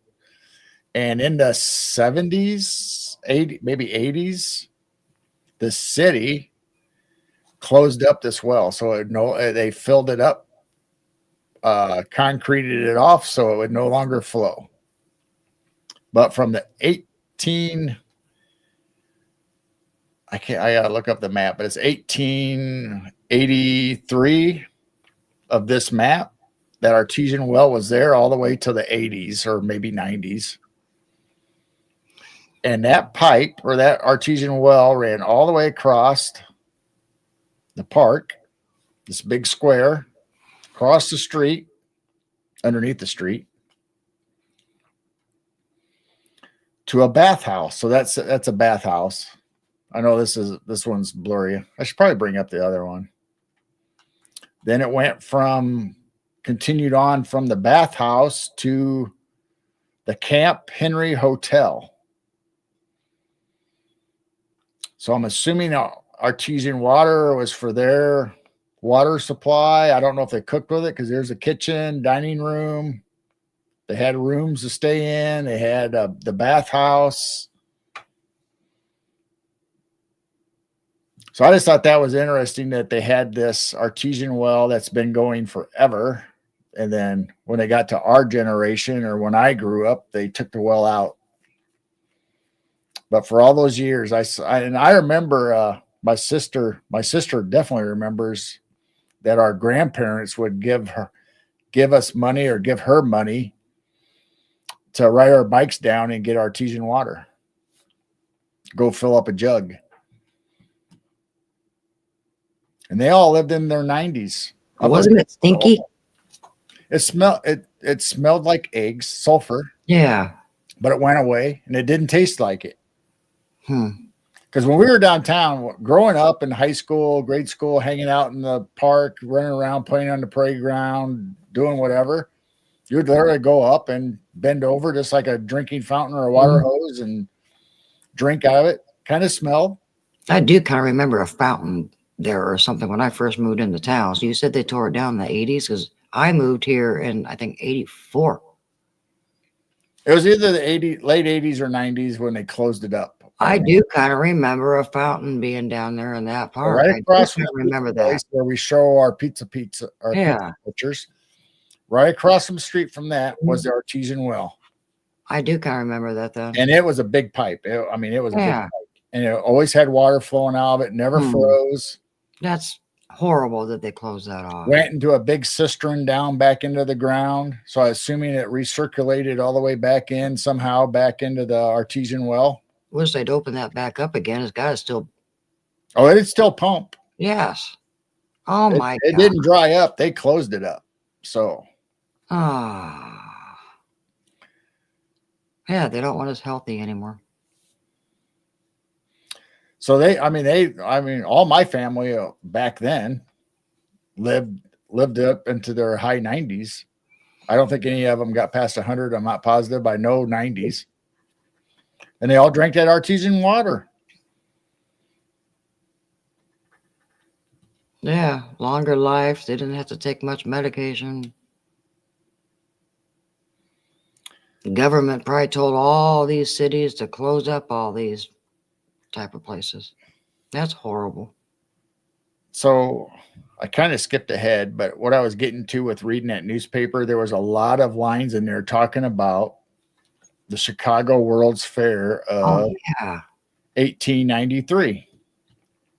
And I didn't remember it when I was reading it because that's the whole reason I wanted to read the article. That probably is true, Robin. They wanted to switch it over to fluoridated water for the public. So that newspaper article was written, or that year summary was from 1893, the time of the Columbian expedition for Chicago. And a lot of those lines said that people bought train tickets and went to Chicago for the fair. And one guy was there for 6 months because he worked at a booth or something at the Chicago Fair from our town. And it talked about the 494 tickets sold to residents in Henry for going to the World Expedition in Chicago. So that was the whole reason I got on this rabbit hole, or this was because of that newspaper article. And here is a picture of the ticket for the Ferris wheel, which we all know that was the biggest Ferris wheel in the world. Just like Eiffel Tower for France, we here in Chicago had the world's biggest Ferris wheel. And that's how you get Ferris wheels and carnivals and fairs and all that, is because of this guy that made this big giant Ferris wheel for the Chicago World's Fair. So that's a ticket for one ride.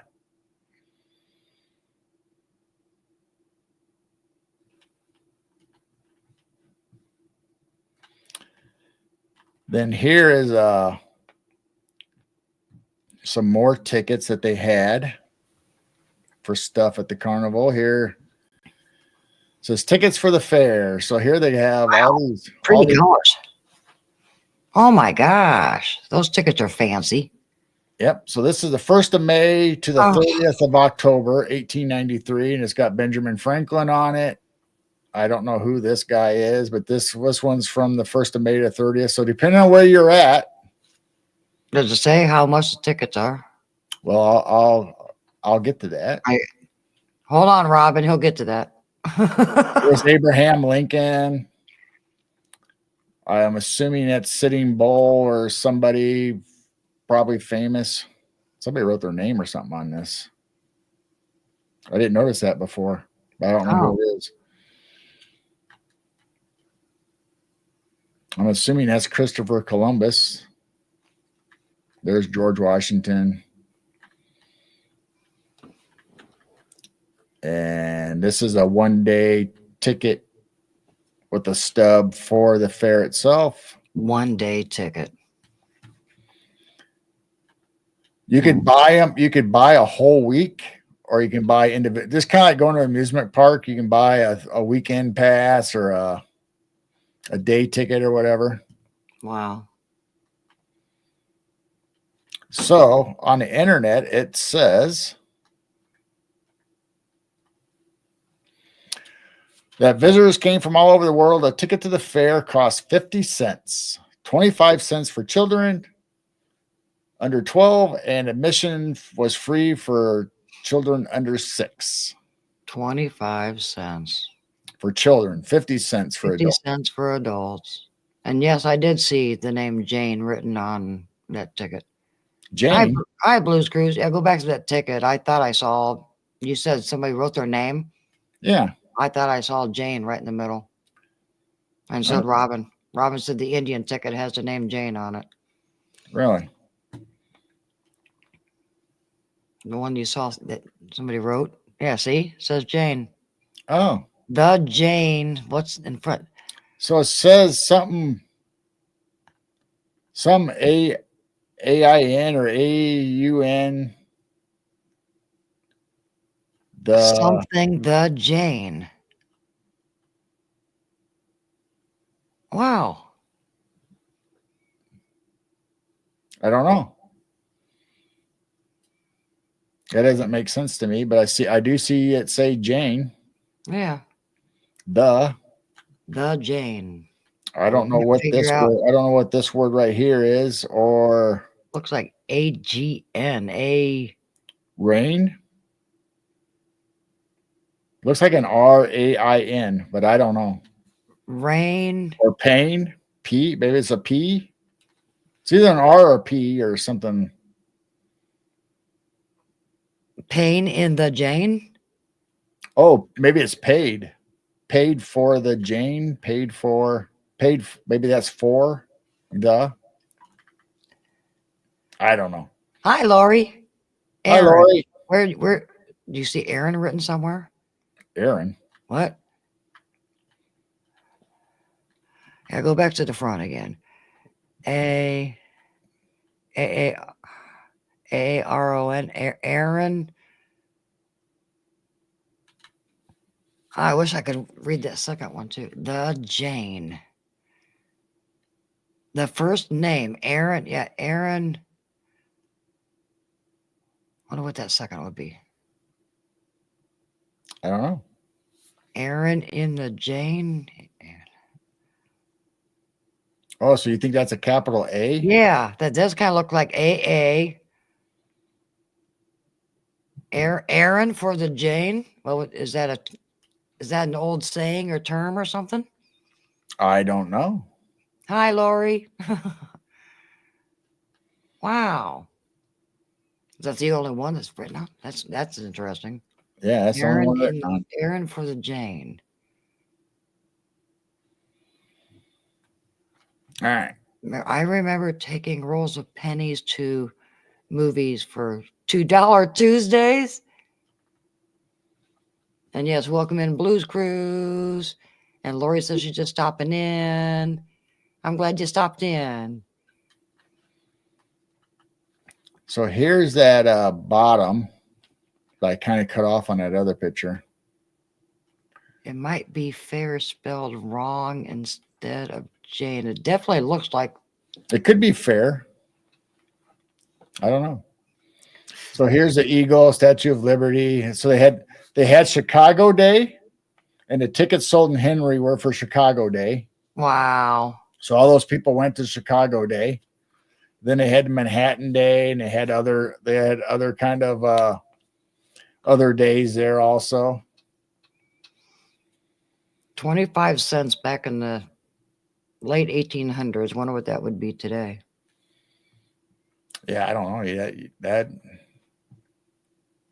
probably $50. I don't know. So also I'm trying to see if I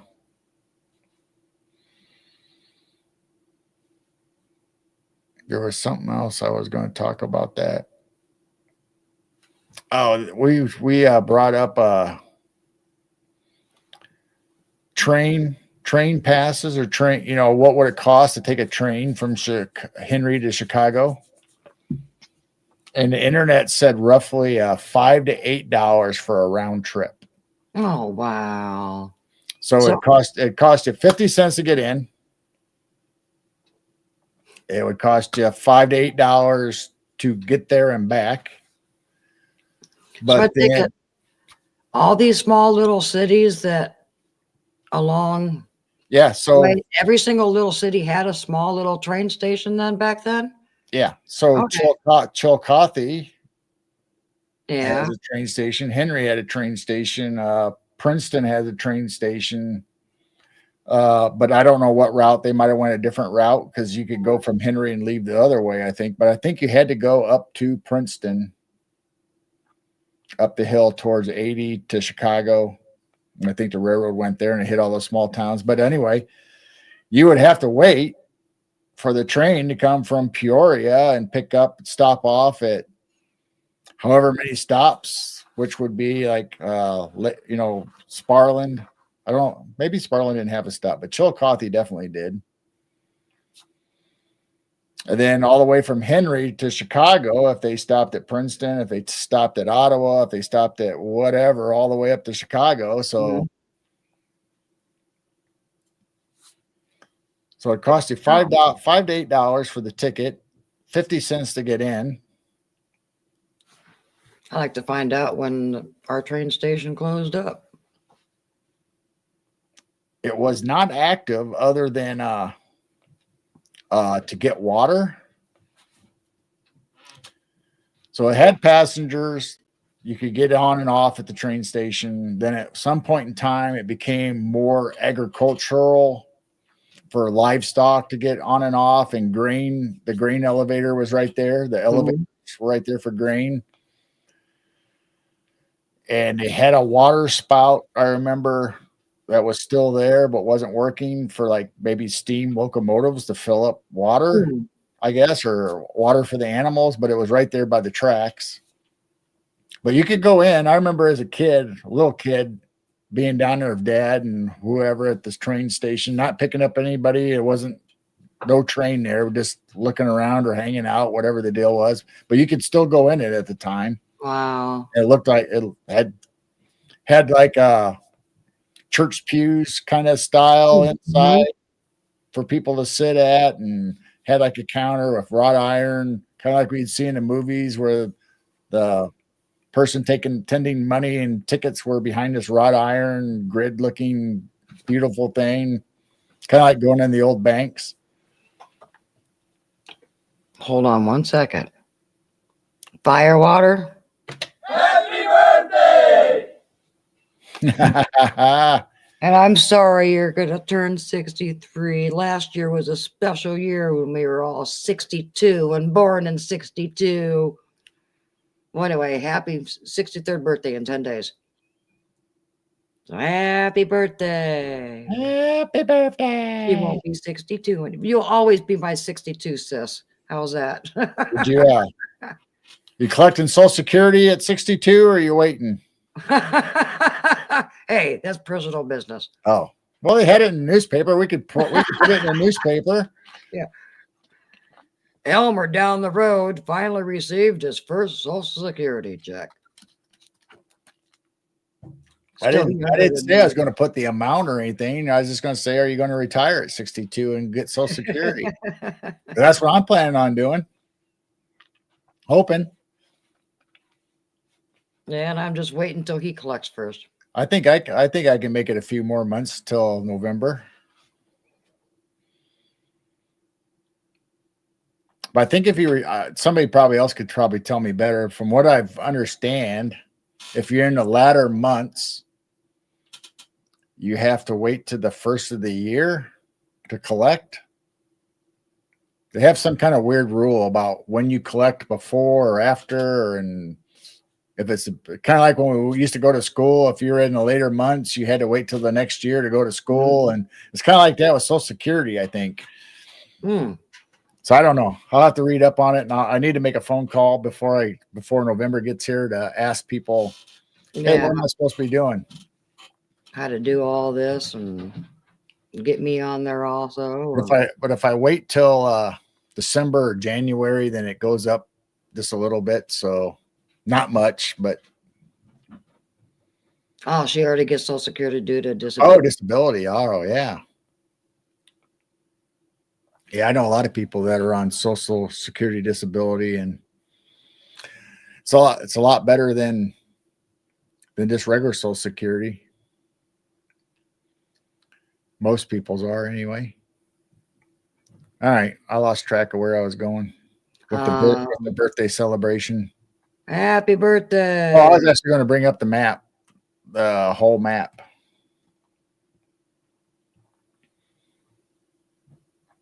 I'm trying to keep up on chat at the same time. The whole map, man.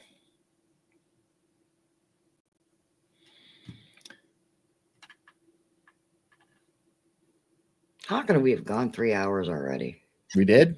Almost. Probably because I've been chattering away, talking not talking nonsense. Wow, we haven't lost too many people.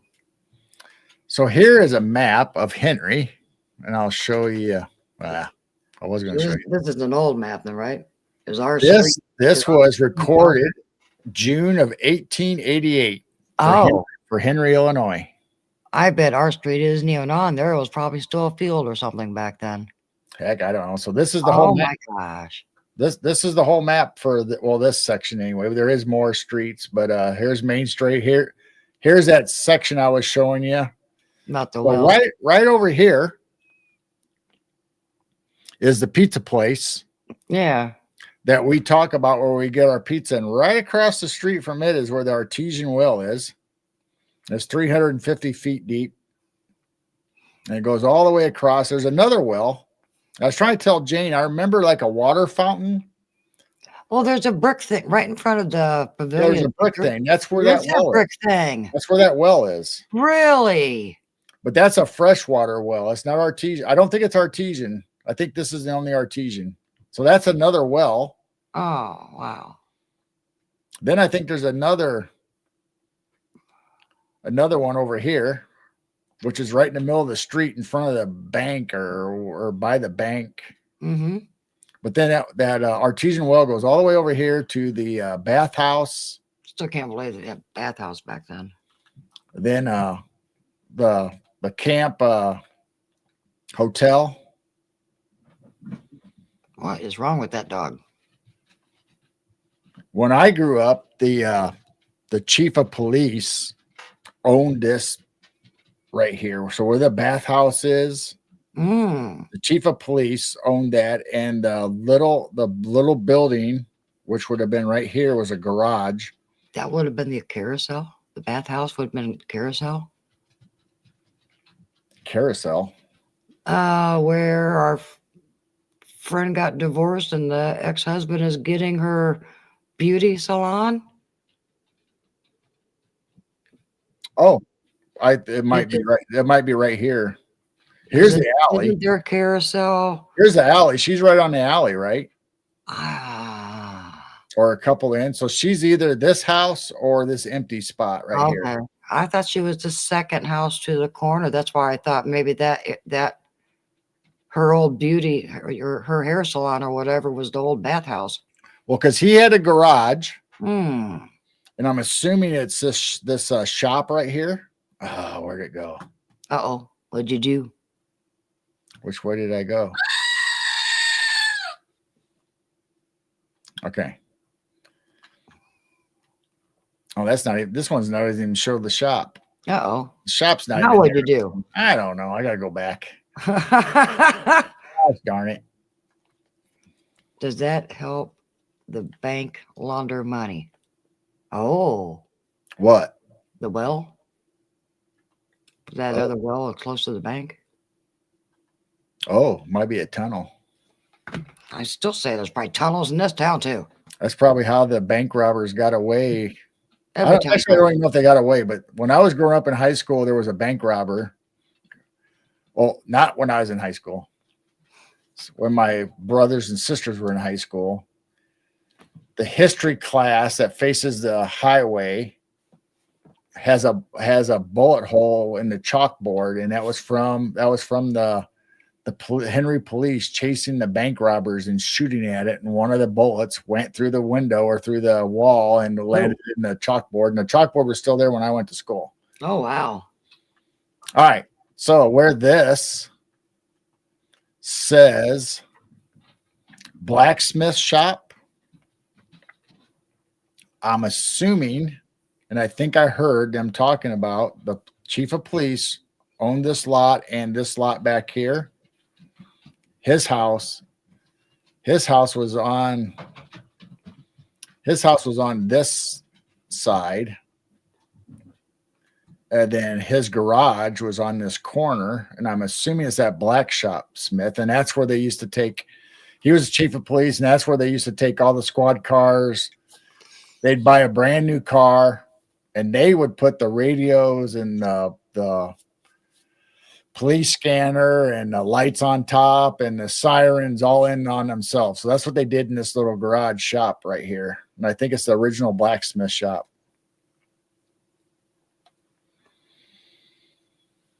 Wonder if where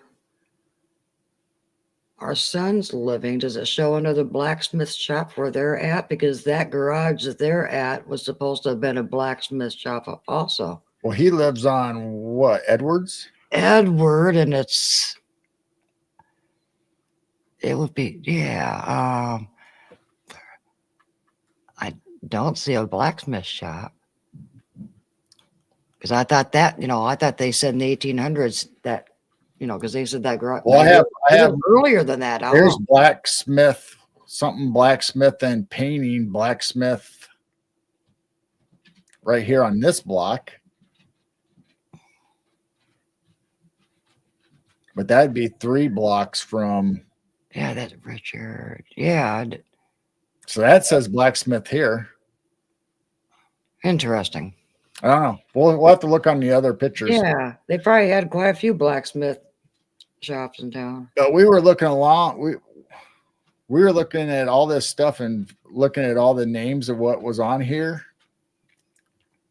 And we had a lot of stuff. Oh, like the blacksmith shops, the different hotels. Yeah, there was another hotel there. That was surprising. Here's Pasco Hotel. Wow. I think that's across the street where the hospital is. I think the hospital that I know of, that my mom and dad talked about being a hospital, I think that was a hotel and they turned it into a hospital. Oh. I don't know. I think that lines up. We need to go down and check it out to see where these lined up. But you had livery stables, you had carriage houses. Wow. Here's another blacksmith. Is this the one that shows the opera house? I think that's another section of this same map. So this map's in several different. Oh yeah, Main Street. There's a lumber company that was right downtown, and I didn't know there was a lumber company right downtown. And the grocery store had something in the parking lot. What is that? What does that say? Grand Grand Army Hall. Army Hall is So if you now a remember parking lot at the grocery store. the Grand Army of the Republic, you see GAR signs, star signs, old star signs. Mine was Jungle Book. And welcome back, Mel. He said he gets Social Security because he's old. Well, as soon as I'm able, I'm drawn. Because my male side of my family did not make it very long. My father made it to 68.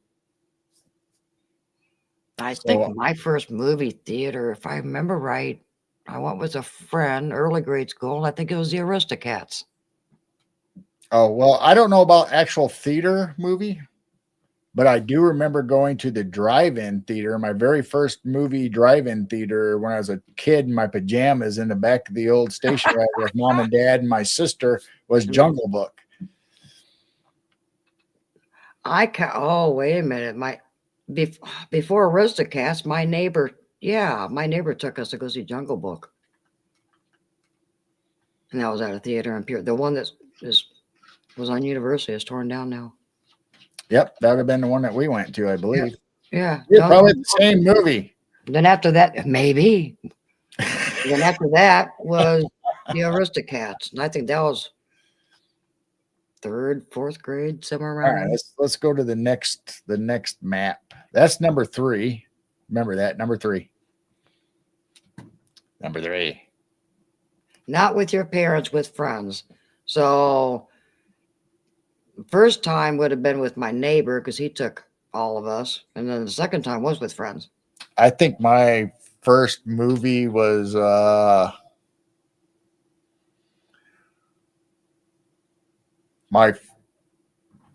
not with family.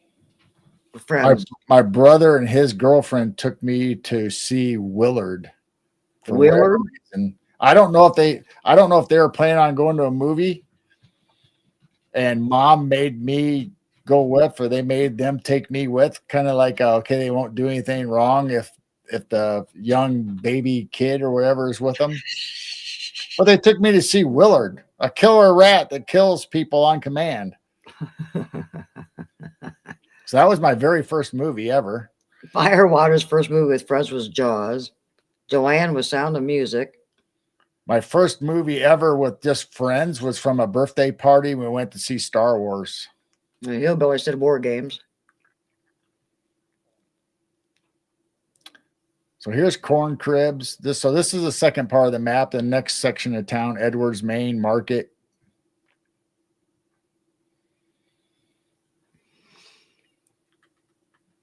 So this has Corn Cribs. It has the grain elevator going out to the river with a conveyor. Wow. Isn't that where the library is? So the Corn Cribs and stuff is where the library is now? No. Well, actually, Front Street, School Street. No, the library's not by School Street or No. Edwards. Okay. So this is close to where the bridge would be going. Oh, okay. So let's see what else. So there's a mill, Henry Milling Company. And I think it's funny that, these are insurance maps. So each color will tell you what the structure of the building is. So that's how they determined, okay, are these buildings safe for insurance for fires and stuff like that? But this is kind of a bad screen capture, but it says no watchman.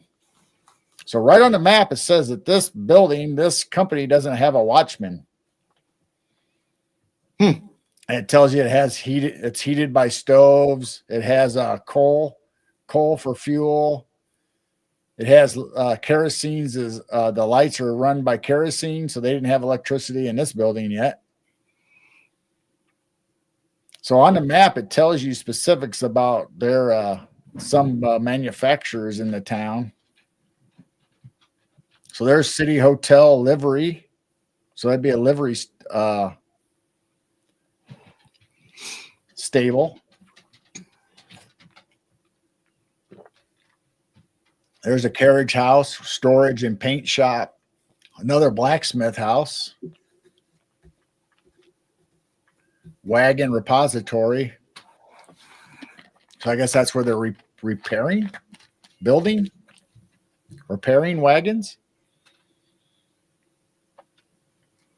Up here, let's see. Got a warehouse. There's the opera house. Oh, wow. I still can't believe we had an opera house. I still wonder if that's where the movie theater or the movie theater was. If it was, like you said, maybe the opera house first and then they turned it into a movie theater. So it looks like the opera house because here's the stage and scenery back here. So you must have came in opera house at the front. Opera house, stage and scenery. Then over here it says sleeping rooms. So I don't know if that was public sleeping where you pay like a motel or you like in old westerns where you go in and pay for a room. Sleeping rooms. Wow. We may or may not be really high watching Star Wars.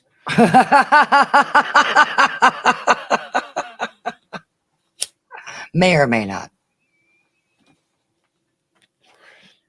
I may or may not have been high watching Star Wars later in life, but I don't think I was at the time we watched it when it first came out. I'm gonna let the dog out.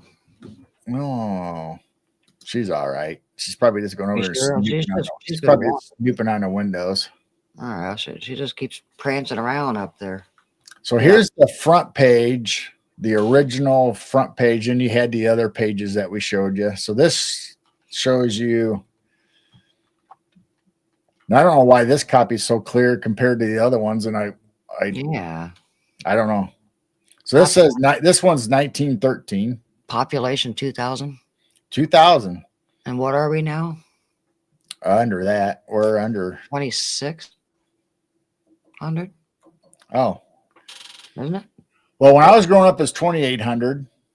So this is 2000 and 1913. So by the time I was growing up, we were at almost 2,500. Now I think we're at 22. Going backwards. Joanne, I didn't inhale.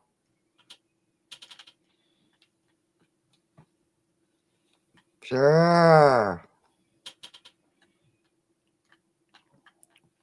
They were all close to the same age.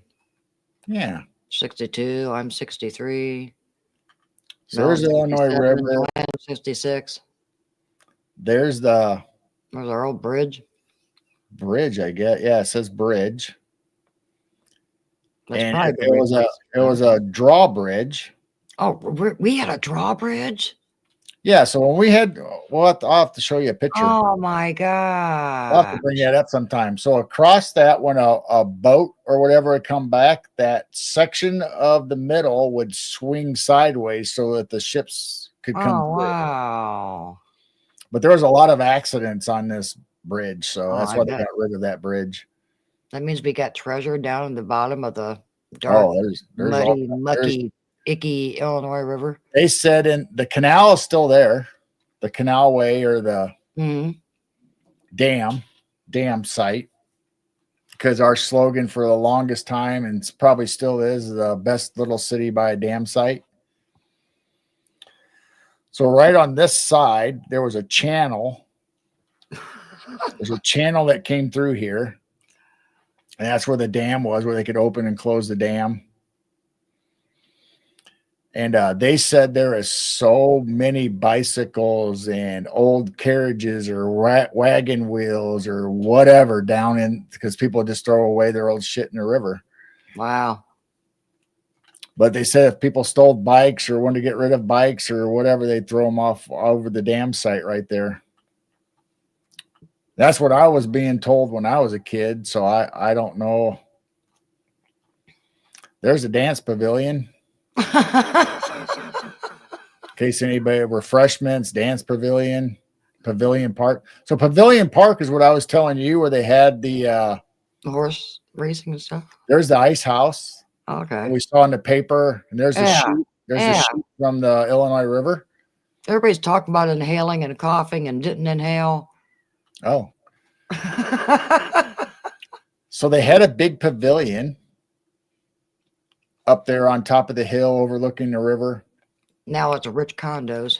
Now it's rich condos, but when I was growing up, the pavilion, the original pavilion and grandstand was still there, and they had a horse track, and they played baseball on the infield of this track or wherever. And at one time, the Henry Grays beat the Chicago White Sox in a baseball game early on in the 1800s, and I got pictures of that too. Of all the Henry people taunting the White Sox because we beat them. This little town had everything back then. Now we got nothing. So there's a creamery.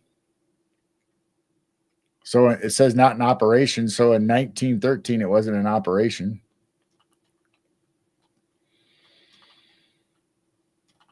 So there's Warren Street where I grew up. There's a railroad track going through, which was the Chicago Rock Island Express.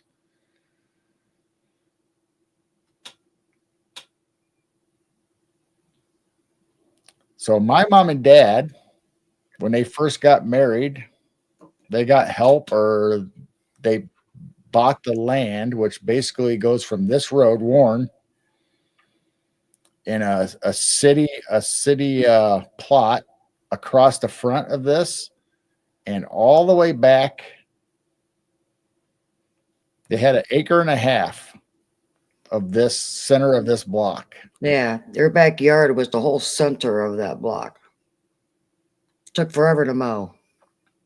So I had to mow that when I was a kid. And I mowed that a few years ago. Took forever. I kept mowing it. When Dad was alive, I was mowing it when he was working and all, because I was always home, obviously. So he taught me at almost 11 years old to learn how to ride the lawnmower, the Cub Cadet. So it was my job to mow the yard, and especially the back, so it didn't get too big and look ugly for the neighbors, because there was houses all along all these roads, and our house and land was right in the middle of everybody else's houses. So we all played ball back there. We rode dirt bikes back there. It was an acre and a half backyard, or acre and a half. So we all rode and played softball, threw frisbees, flied kites. The whole neighborhood showed up in the backyard. Everybody walked through the backyard to go to school, which the high school was over here. There's the fairgrounds that we go to. Did you wear a helmet? No, I never wore a helmet my whole life riding a motorcycle. Not one time. The good old fairgrounds. All the way up to, right before I met you, was the last time I had a bike. Sounds like a sweet lot. So from grade school till 2005, I had always had a motorcycle of some type. And my last one was a 95 Fat Boy Harley Fat Boy, which I wish I would have kept. I loved that bike. And the big backyard is still in the family because the niece bought Grandma's house. Yeah, so it's intact. It's still in the family. The house that my dad built, brick ranch house with an acre and a half backyard with fruit trees. We rode our banana seat bikes with cards in the spokes. Yep. So here it says they had the ice house, machinery storage, the depot, stockyards. So like I said, they had cattle and pigs and everything got off at the Wow. And then it became a Heinholds out there. Heinholds was the stockyard for the pigs to go to the railroad. Oh, Yeah, that's not there anymore. Yeah, it's not there no more. Okay. So here's some of the churches. We had Church of Christ. We had Episcopal Church, First Presbyterian, Yeah. Methodist, New Jerusalem Temple, and I still don't know. Whoa. We need to find out where that was. New Jerusalem. New Jerusalem Temple. Wonder what that And was. a lot of these in the other maps, they have what they are. Here's St. Joseph's Irish Roman Catholic Church, and there's a St. Mary's was German Roman Catholic Church. Oh, so that's why we have two different Catholic churches. Yeah, one was Irish and one was Roman Oh, or German. which is the one close to us? St. Joseph's, Oh, the one that's no longer in use.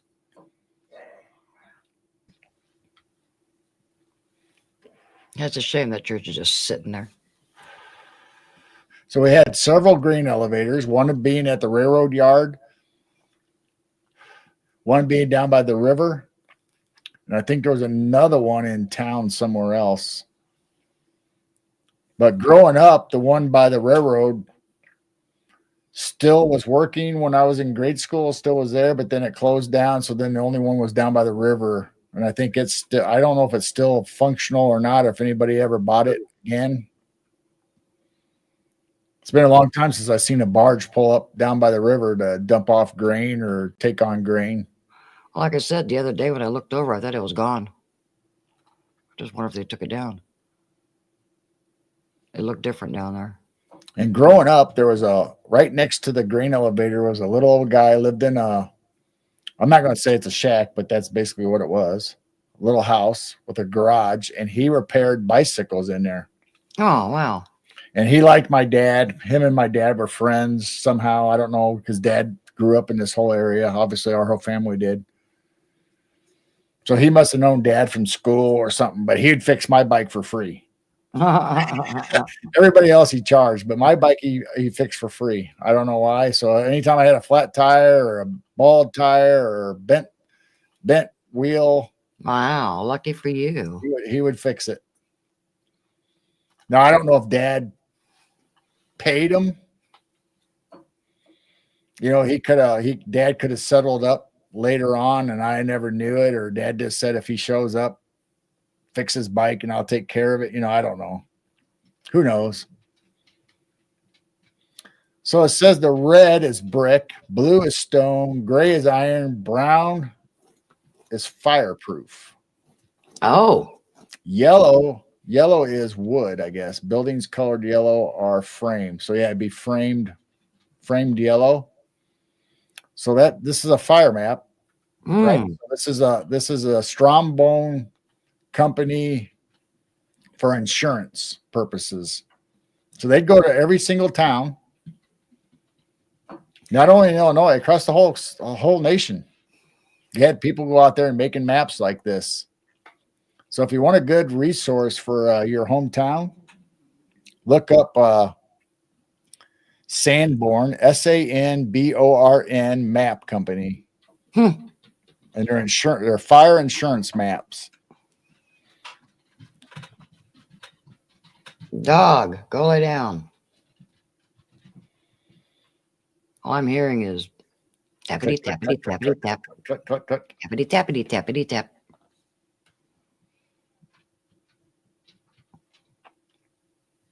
So let's see. I don't know. So here's the #1 map of I'll just share a couple more before we go. I don't know how long we're going to stay on, but here's June of 1888 #1 map. Population 2,200. But the 1900 one said 2,000.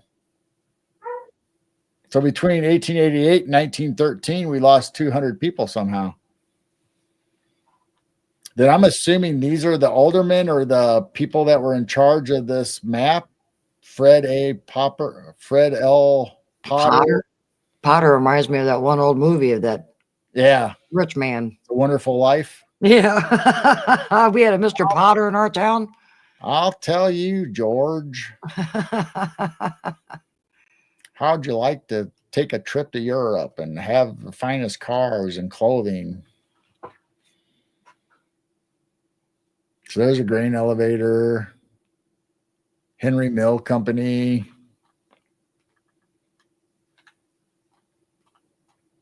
So here's the Chicago and Rock Island elevator, which I was telling you they had. There's the depot and the platform, and the train would come in and pick up its passengers, and across the railroad on the other side, which if you had animals or whatever, you'd switch over wherever down here and switch it over. And there's a railroad tank. There's the tank I was telling you about. They had water and a big spout right there. So when I was growing up in grade school, this was all still here. Wasn't functional. Well, the grain elevator was. But this is where they drop off the pigs and the corn and the cows, or take cows out or pigs out. Wow.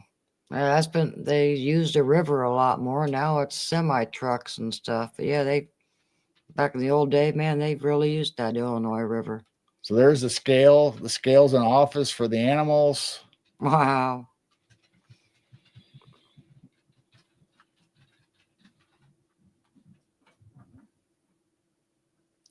Let's see. We'll just scoot through this real quick before we think go. they still make 3-in-1 oil, don't they? Yeah.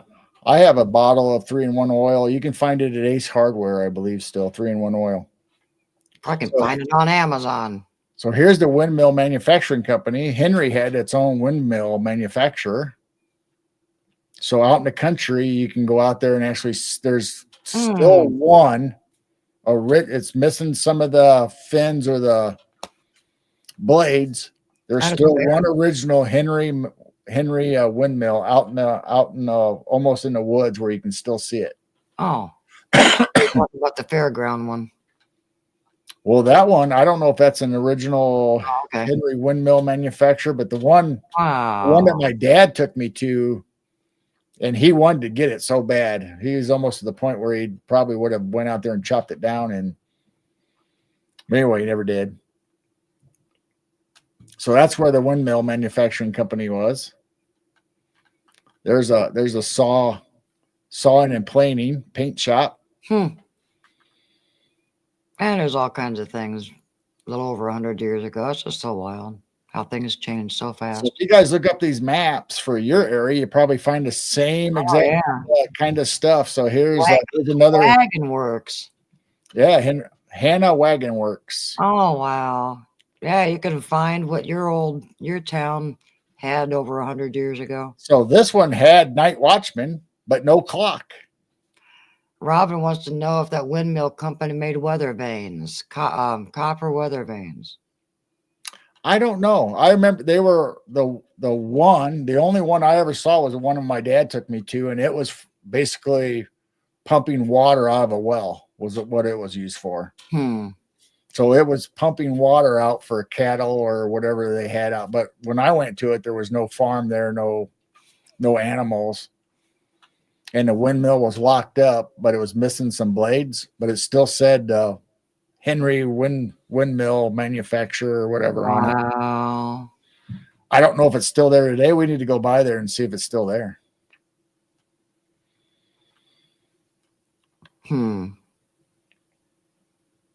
So there's elevator, wagon works, milling company, lumber yard, elevator, camp hotel, the one that we talked about, the artesian well. So what was the name of this? Joanne says look up insurance maps. And what was the exact name for them to look up? Here, I'll show you right here. Sanborn, Sanborn Map and Publishing Company. It's out of New York. Oh, okay. Wow. And this is an insurance map for fires. So that's why all the things are coded to say what buildings were made out of wood, what buildings were made out of iron, so they knew what the insurance risk on these buildings were. And I can send you a link if anybody wants to email us at midwestnightwatchers@gmail.com. I have a link, and it has more than just Henry. I mean, it's maps all across the U.S. And you can look them up and see them online. And I downloaded these maps right off of the site, so it didn't cost me anything. It's just there. It's a public domain now, I believe, because I didn't have to pay anything, and it had a download button on it. So there you go. Sanborn Map and Publishing. And it had maps 1888 all the way to I want to say 1930 for our town, for our small little town of 2,000. So I can imagine it'd be interesting to go and look up Chicago, St. Louis, or even your guys's. I got a moth over here or something. Uh-oh.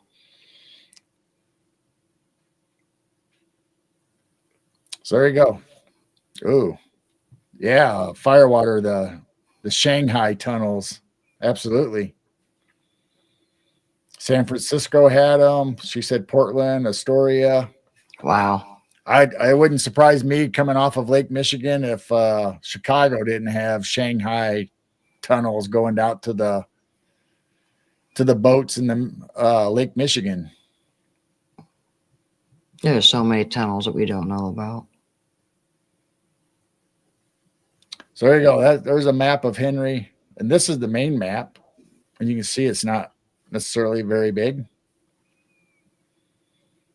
And now we're being funny enough, if you look on this map, right in the middle, where my parents eventually bought, all the way at the back of the property, there's a brick public school. Oh my gosh, there was a little schoolhouse back there. Yeah. So, and that's where in our high school, where this vacant lot is, right there, is where our today high school is. But if you cross the street, right behind my parents' property, there was a little brick. Wow. And that's why these streets are called University and College, because that's where the schools were going to be. Then the grade school or old high school. Oh, there's the wagon shop. Let's see. There's Warren.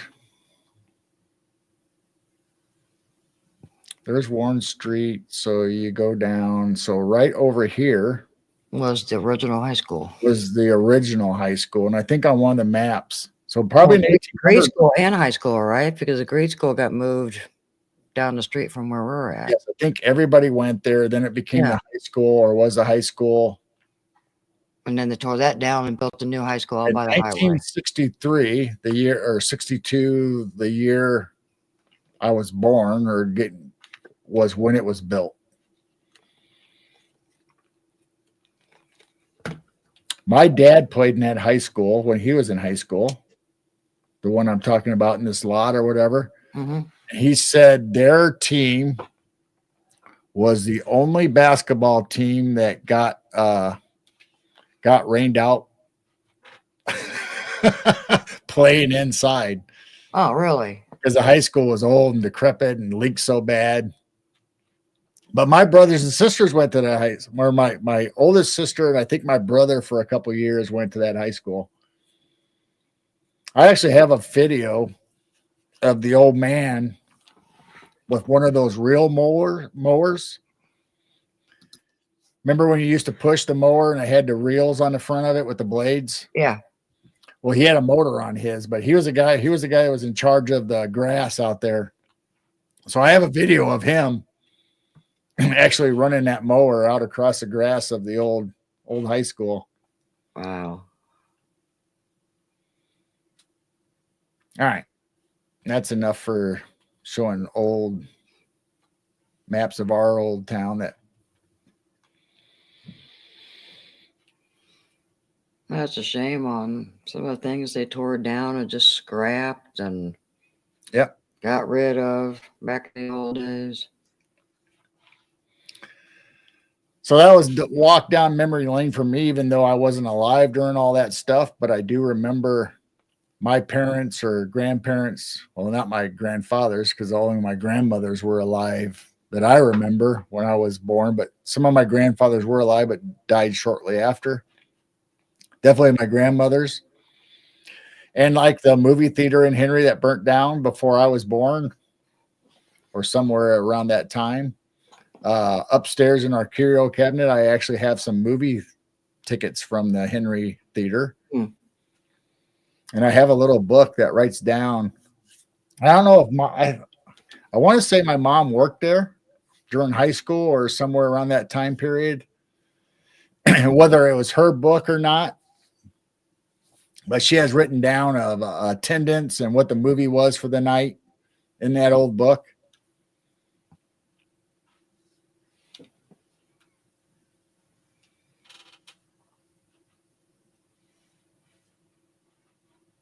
You got that book too? Yeah, it's up there somewhere. Yeah, over at Grandma Adolson's, my mom's mom, we had a real push mower that we had to use, and it didn't have the grass catcher on it though. It was just a wood handle going down to the reel, and you just pushed it, and you had to go back and forth all the time, and you had to grandpa, or not grandpa because he wasn't alive when I was there, but dad or somebody had to sharpen with a file, go along and sharpen them, the metal blades that made it almost like an S across it. They weren't straight; they had a curve to them. It looked like a round cylinder, and they took one end and the other end and like twisted it, so they weren't straight and they weren't all in the line with each other. Anyway, you can still buy them today if anybody wants to hand push their lawn like that. You can still buy them.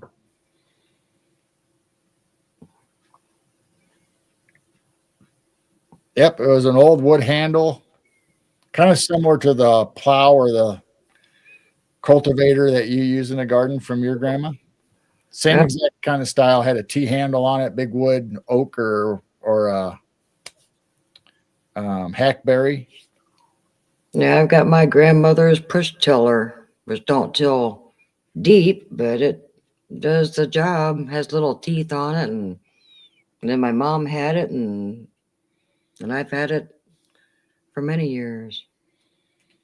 Good old push tiller is fantastic for the garden. Yeah, we never, growing up at grandma's and grandma fountains, we never had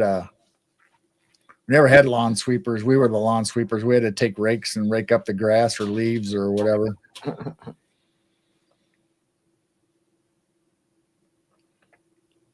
And then we just used a horse. We just put her in different spots in the yard until we saw a circle, and then we moved the horse around. So that was great too. Yeah, the horse did a good job for quite a few years when we had her. Just moved her around in the yard, and she ate everything up. Yeah. We never had horses. There was horses in town though. I remember as a kid there was horses in town. Not in the middle of town, but kind of like where we are or outskirts. Yeah, it was less controlling back then. Now it's There was can't do anything. There was a Henry Bottling Company, and another part of town there was a soda, and which was where my friend Bollington's, my best friend that I grew up with since birth, his grandfather was Pops Bollington, and they called him Pops Bollington because their family owned the soda works. Oh, I didn't know that. Soda bottling. So they bottled soda right there. Wow. Right on the corner, coming from Childs Park. When you go by the old high school, Childs Park, there's still a big giant cement slab, and that's where the bottling machine was. It was attached to that.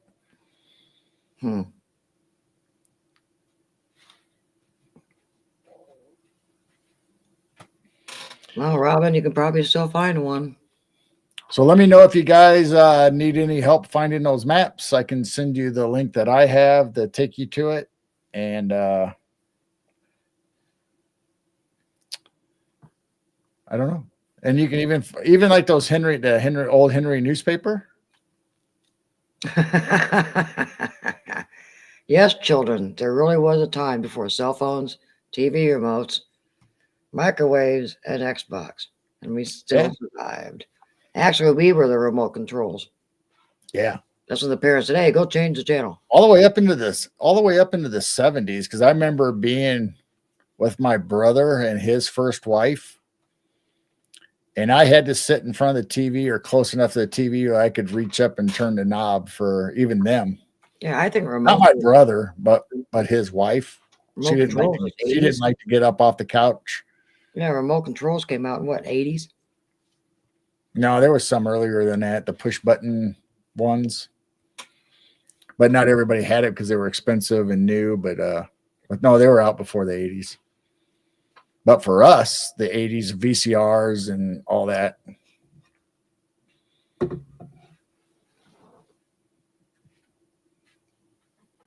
Two skunks and a possum. Saw the fat coon earlier.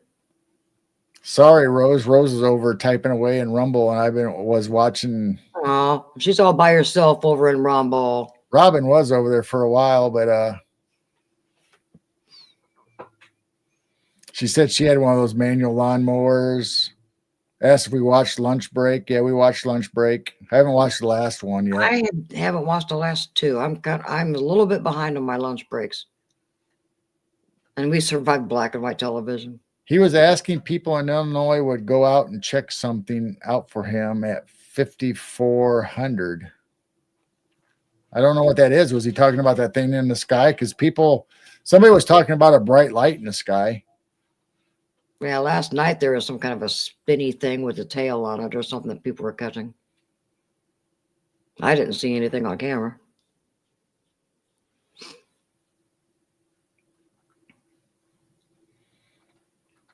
All right. Sorry, Rose. I should have been. Robin says she's still over there on Rumble. Oh, okay. She's over here on YouTube too. Robin's double chatting. Yeah, she's in both. Oh, now we got. Whoa! Had a skunk fight going on out there. Wow. And black and white rolling around.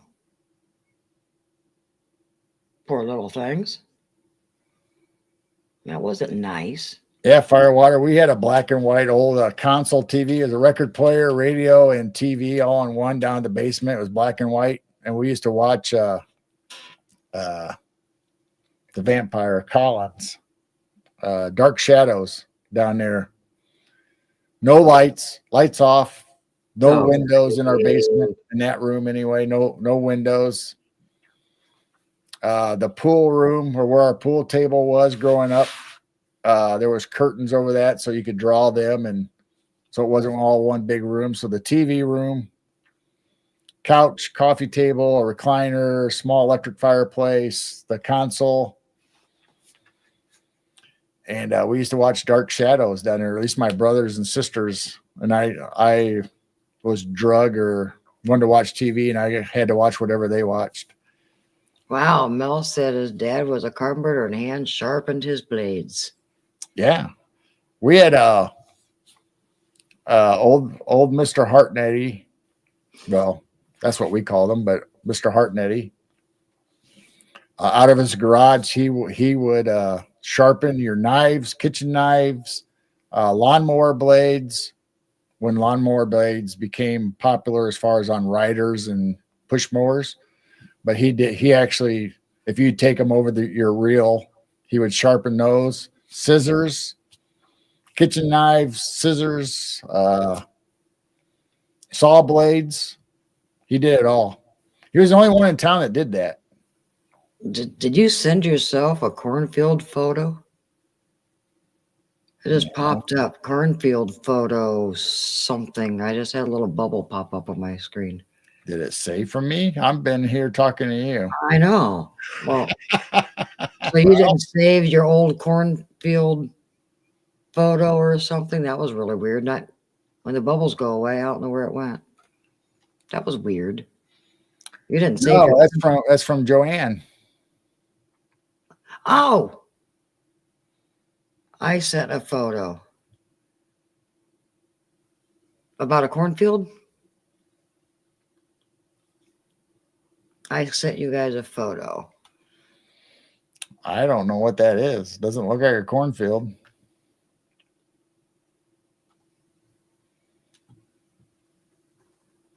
Where's that at? Where's that from?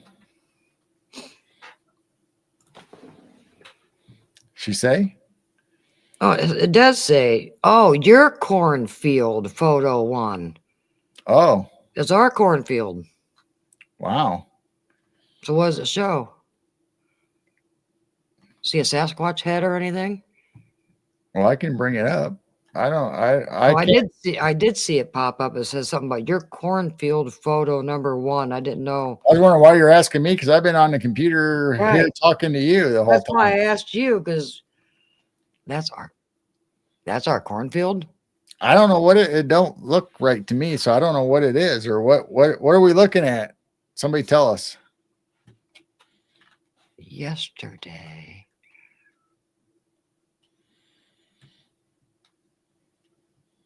Was it our clouds? Because our clouds were kind of. I see some colors. I see colors in there. Because I know we had some wild clouds yesterday right above the. Yes, on July 31st, I cropped out the rest, but there is a girl or woman in a dress and a hat. Oh, really? I do see a figure now. Not you say that. Unless it's pareidolia. I see a figure right there. So is that above the cornfield? Sunglasses on the dude in the cornfield. Wow. I'm trying to see it. That help? No, I made it smaller. I made it smaller? Yeah. So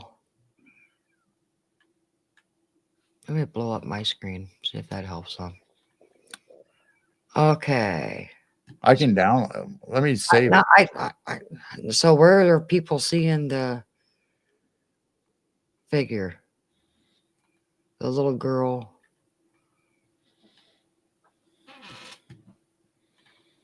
Let me see if I can make it bigger.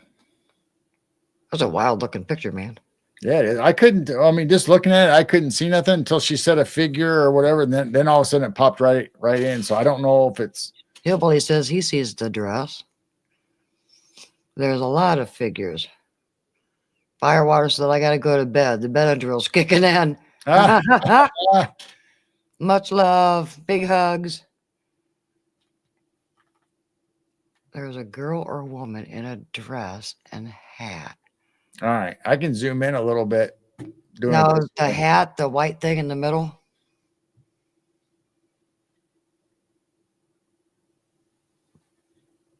Yes. Hmm. So let me bring up the other picture that I just downloaded. There are two in that shot on the left.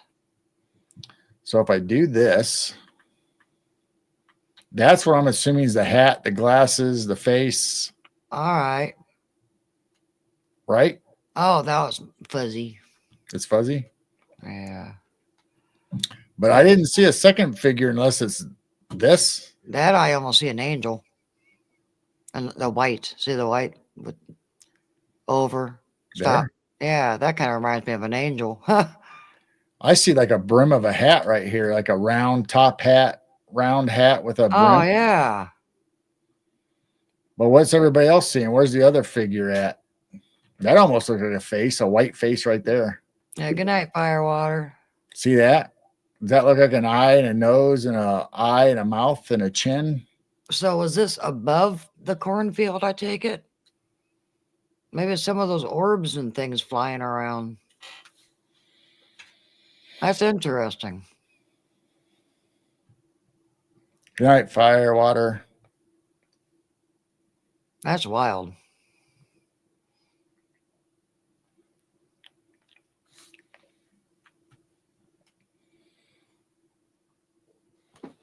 Wow.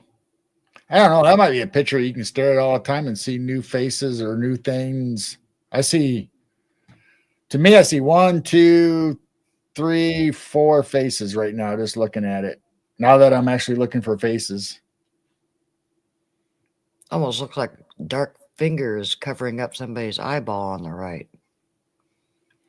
Yeah, doesn't that look like a hand covering up the face a little bit? Well, this is what I say looks like a face Mm-hmm. with a mouth, a nose, 2 Nose, eyes, and a yeah. shadow of the nose. And then up Yeah. here, it could be the hair and then maybe a hat. But the place that you said looks like an angel. What you pointed out as a hat, I saw as a figure of a girl. Oh.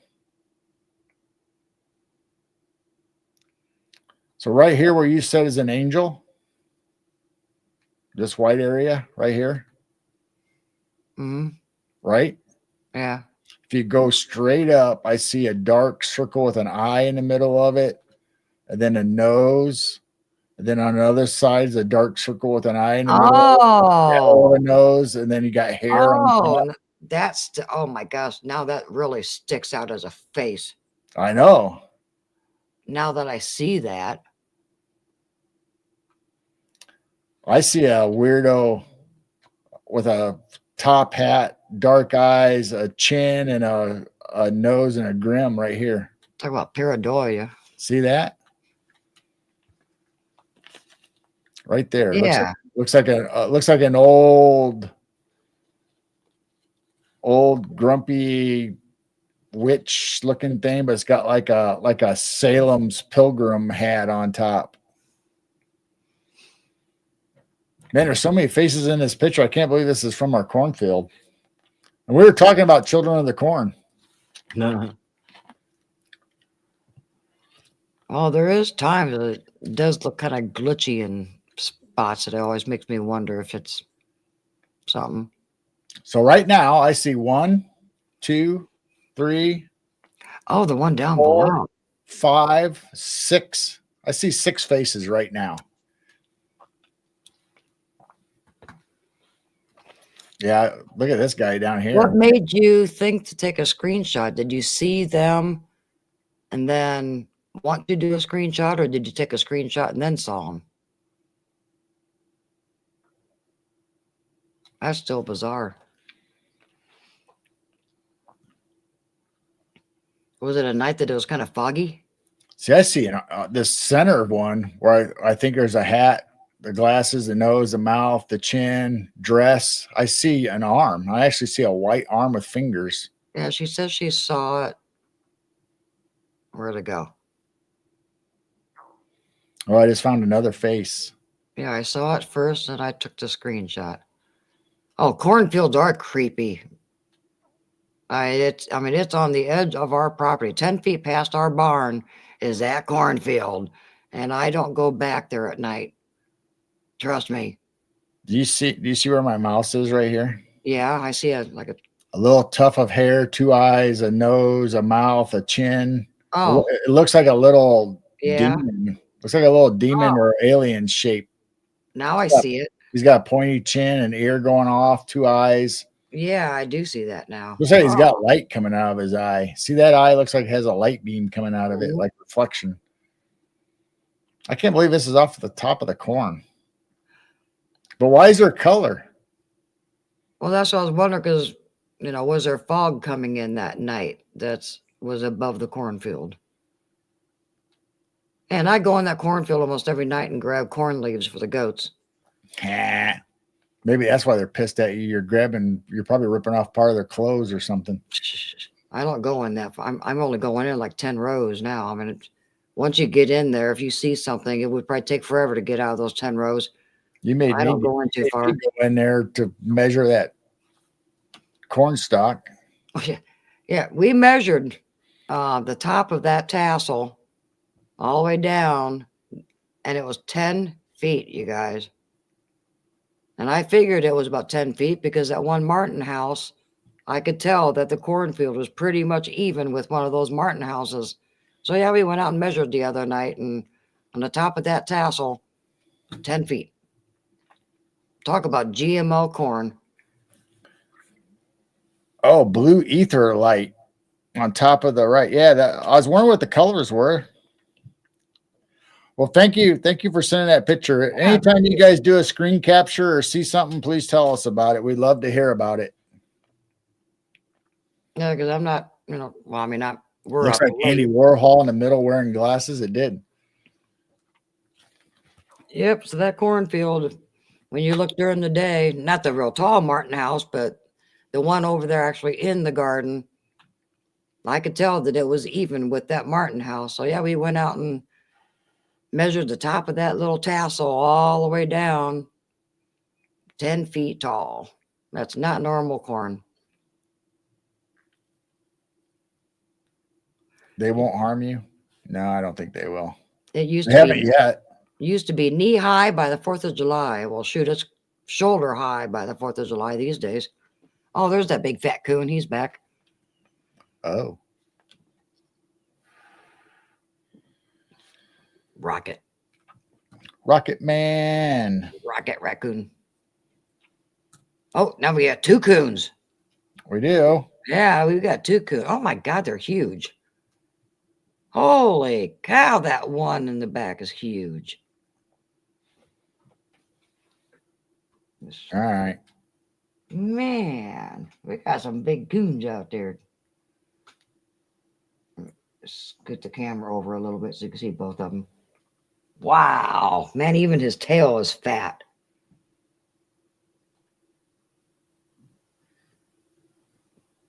They're just acting like they're starving. The way they're eating as fast as they can, I don't get it. Oh, I didn't do that. All right, I'll bring it up real quick while we're getting ready to end so people can see the big fat butts. Yeah, the one in the back is definitely big.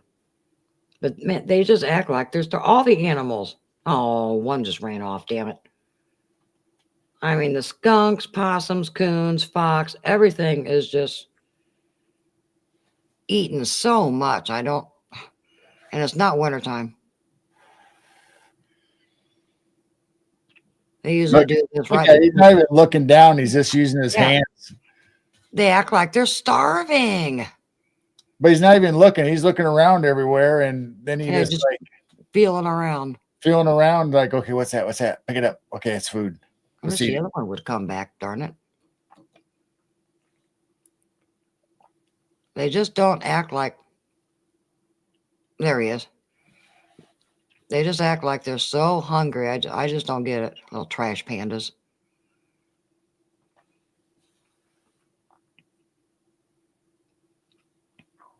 I mean, normally they want to fatten up before winter when they hibernate a little bit, but I don't know why they're scarfing down all the food. I mean, there's no sunflower seeds or nothing left by morning. By the time I wake up, I got to refill everything up out there. Blue jays are screaming at me, "Where's my peanuts?" Doesn't it seem like they're eating as fast as they can? Joanne said that she stole 3 ears of corn at a local cornfield 35 years ago, boiled. And well, that's probably feed corn. Well, it's probably feed corn.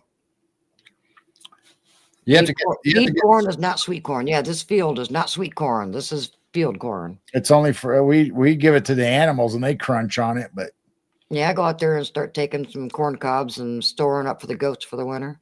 But if you just boil it like you're going to eat sweet corn, that feed corn will never get soft or ready. Huh.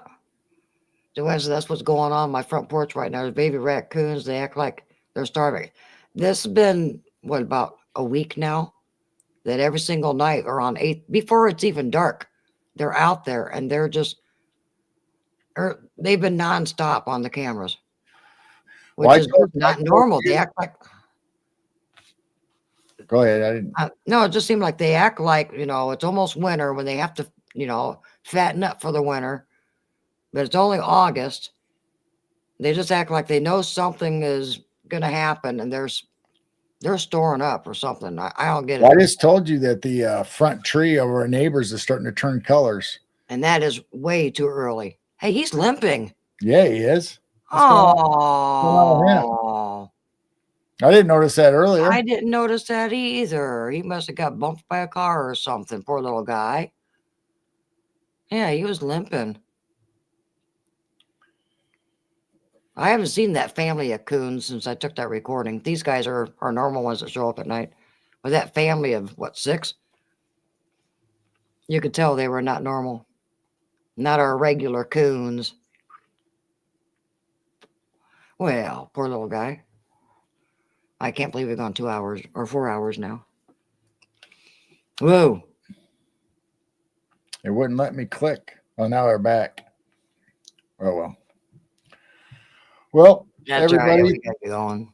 Gotta let the we've dog been on out. for 4 hours now, so Yeah. thank you for coming.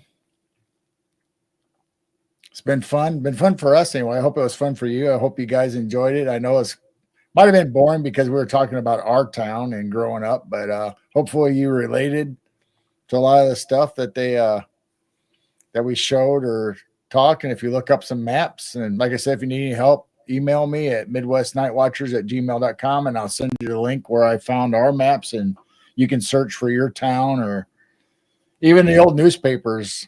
You can find all your old newspapers, hopefully digitally online, like ours is from the 1800s all the way to the 1930s. Then from the 1930s on, it was a present day newspaper, and they're online now. But we still can get the printed newspaper if we want it.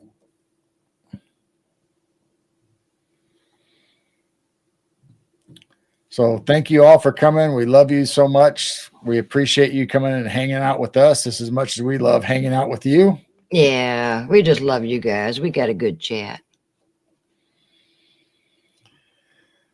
It's fun hanging out with everybody for several hours. So evidently today was not the YouTube and Spotify thing, because I didn't see anybody talking about not being able to get on without verifying their age or ID or anything. It didn't happen to us, and we were in other people's chats. It didn't happen to us doing it on other people's shows. So I don't know. Either it hasn't been implemented yet, like they said it was, or it's a nothing burger and nothing's going to happen with it.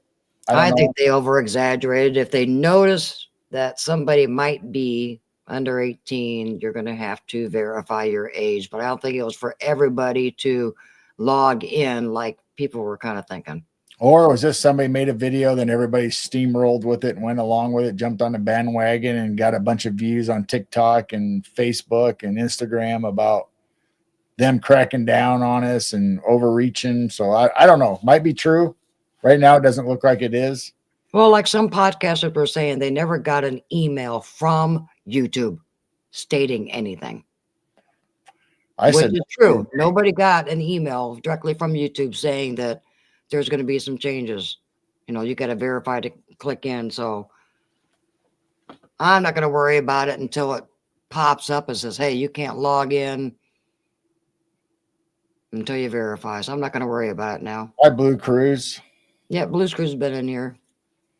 I don't think I ever said hi to him because I was so busy talking and sharing stuff. I don't think I got a chance to say hi to everybody. But if I missed you, I'm sorry. But hi, Blue Cruise. Hi, everybody. Bye, everybody.